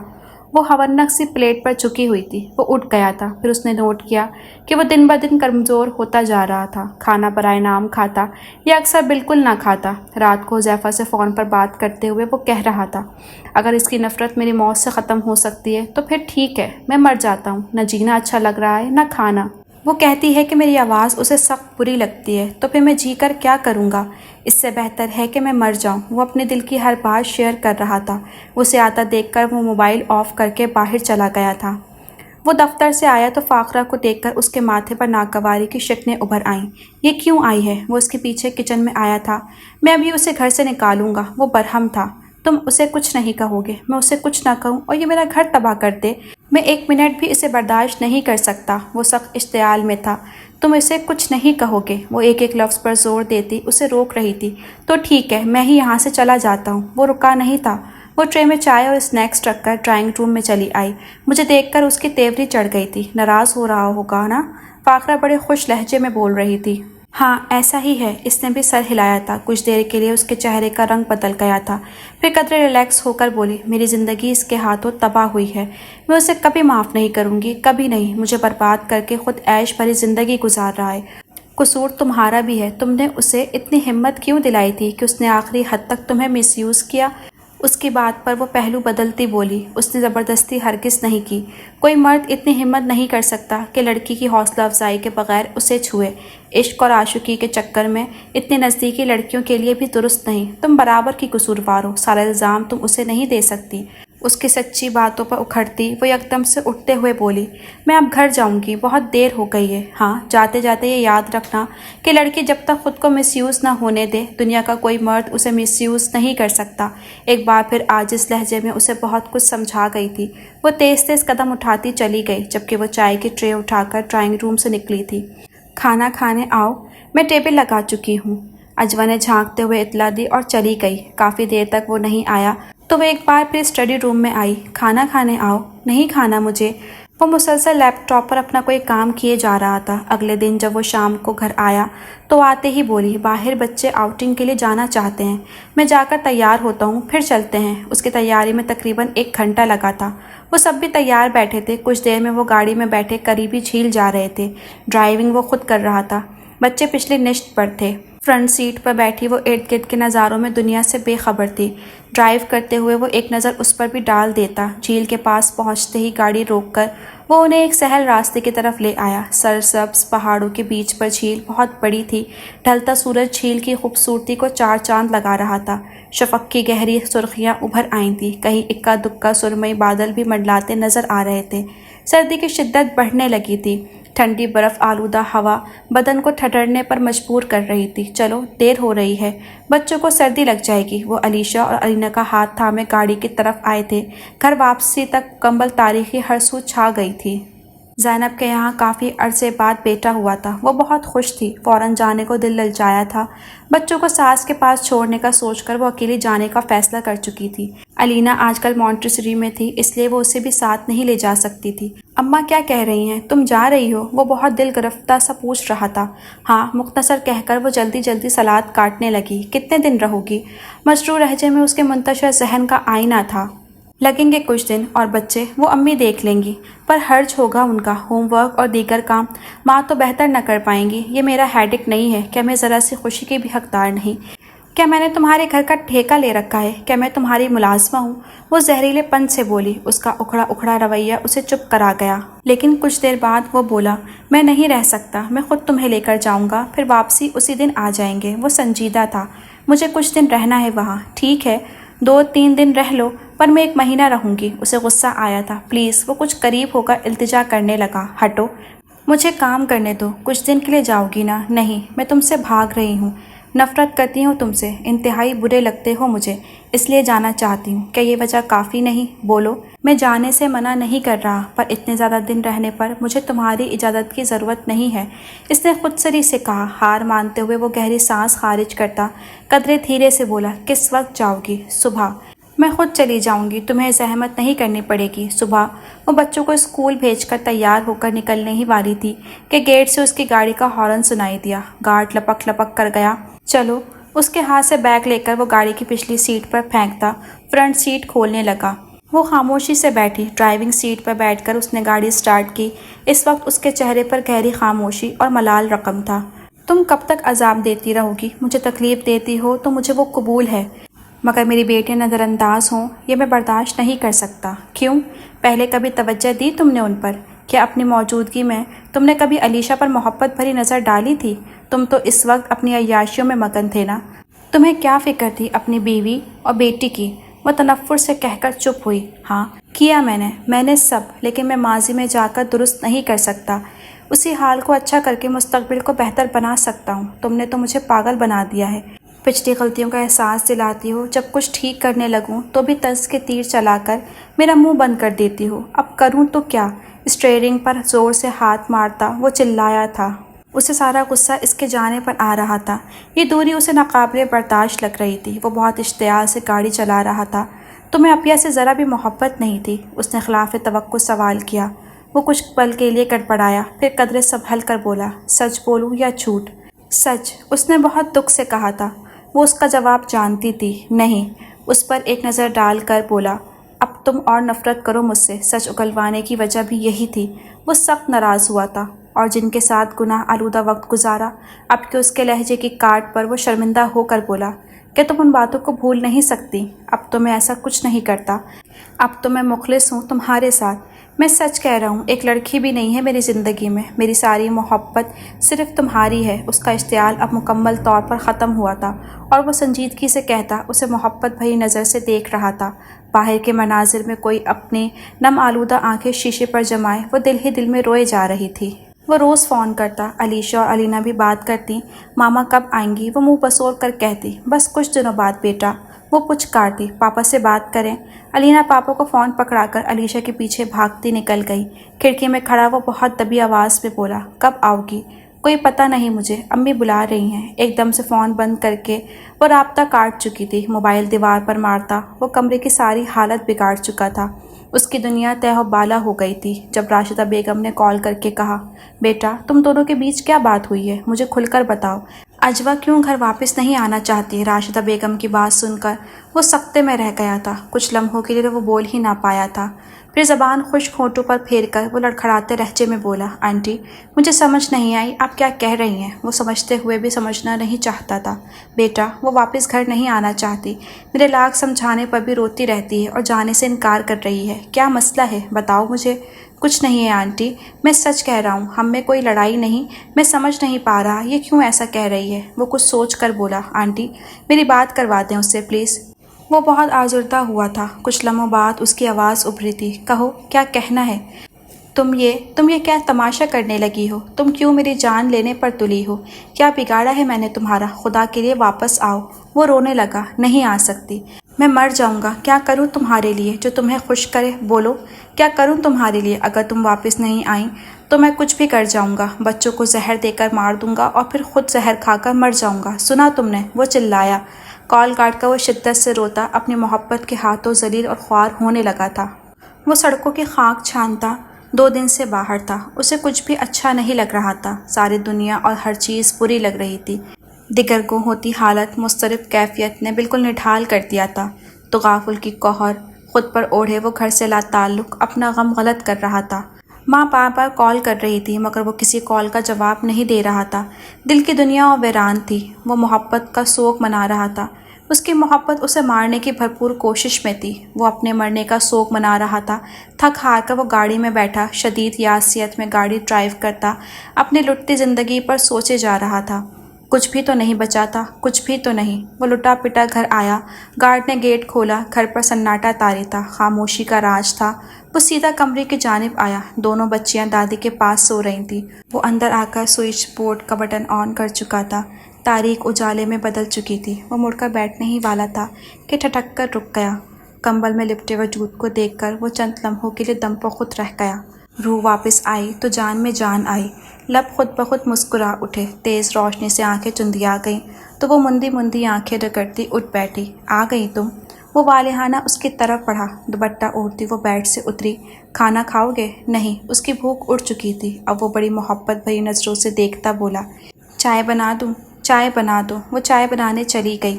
کچھ دیر تک تو وہ خوشی سے بے حال دل کو قابو میں کرتا رہا۔ پھر اس کے پیچھے کچن میں آیا۔ وہ چائے بنا رہی تھی۔ اسے محسوس ہوا کہ وہ بھی رو رہی ہے۔ چائے کپ میں انڈیل کر وہ جوں ہی مڑی، اسے دیکھ کر ٹھٹک گئی۔ اپنے بائیں ہاتھ سے آنسو صاف کیے، کپ اسے پکڑا کر کتراتی ہوئی جانے لگی۔ کپ میز پر رکھ کر اس کا ہاتھ تھام کر روکتے ہوئے وہ بولا، یہ کیا حرکتیں شروع کر دی ہیں تم نے؟ وہ خاموشی سے کھڑی اب شدت سے آنسو بہانے لگی۔ کیا ہوا ہے؟ کیا اب پھر کسی نے کچھ کہہ دیا ہے؟ ایک خاموش نظر اٹھا کر اسے دیکھنے کے بعد وہ اس کا ہاتھ ہٹا کر جانے لگی، بات کا جواب دو۔ ایک بار پھر وہ سامنے آیا، تم ایسے چپ نہیں سکتی، اب بولو، جواب دو، کیا بات ہے؟ وہ اب قدرے سختی سے بولا۔ وہ بغیر آنکھیں اٹھائے شدت گریہ سے اس مرد کا چین اور سکون تہ و بالا کر رہی تھی۔ دونوں کاندھوں سے تھام کر وہ اب محبت سے پوچھنے لگا، جو بھی اس وقت تمہارے اندر چل رہا ہے بول دو، بول دو، میں سننے کے لیے تیار ہوں۔ کہو، کیا تمہیں رلا رہا ہے؟ بولو۔ وہ اکسا رہا تھا۔ کافی دیر بعد جب اس نے نظریں اٹھا کر دیکھا تو اس کی آنکھوں میں دیکھتا وہ مبہوت رہ گیا۔ اسے دم بخود ہوتا دیکھ کر وہ بھاگتی ہوئی کمرے میں گئی۔ وہ کچھ ساعت بعد جیسے بیدار ہوا، تیز قدموں سے اس کے پیچھے گیا۔ دروازہ بند تھا۔ کھولو۔ وہ دستک دینے لگا۔ دوسری طرف خاموشی تھی۔ دروازہ کھولو پلیز۔ وہ نہیں کھول رہی تھی۔ وہ مسکرانے لگا، کھولو نا پلیز۔ مسکراتا ہوا اپنے بالوں میں ہاتھ پھیرتا وہ مرنے کے قریب تھا۔ ماں آواز سن رہی ہیں، پلیز۔ ایک بار پھر وہ مسکراتا بولا۔ کچھ دیر بعد دروازہ کھول دیا گیا۔ وہ فوراً اندر آیا، دروازہ بند کر کے اس کے قریب آ کر بولا، تم کب تک بھاگو گی مجھ سے؟ اس کے آنسو اپنے ہاتھوں سے صاف کر کے بڑی دلکشی سے بولنے لگا، تو یہ وجہ ہے نا آنے کی؟ میں تو کچھ اور سمجھا تھا۔ اب بولو، جان مانگو گی وہ بھی دوں گا، صرف ایک بار اعتراف کر لو کہ محبت کرنے لگی ہو مجھ سے۔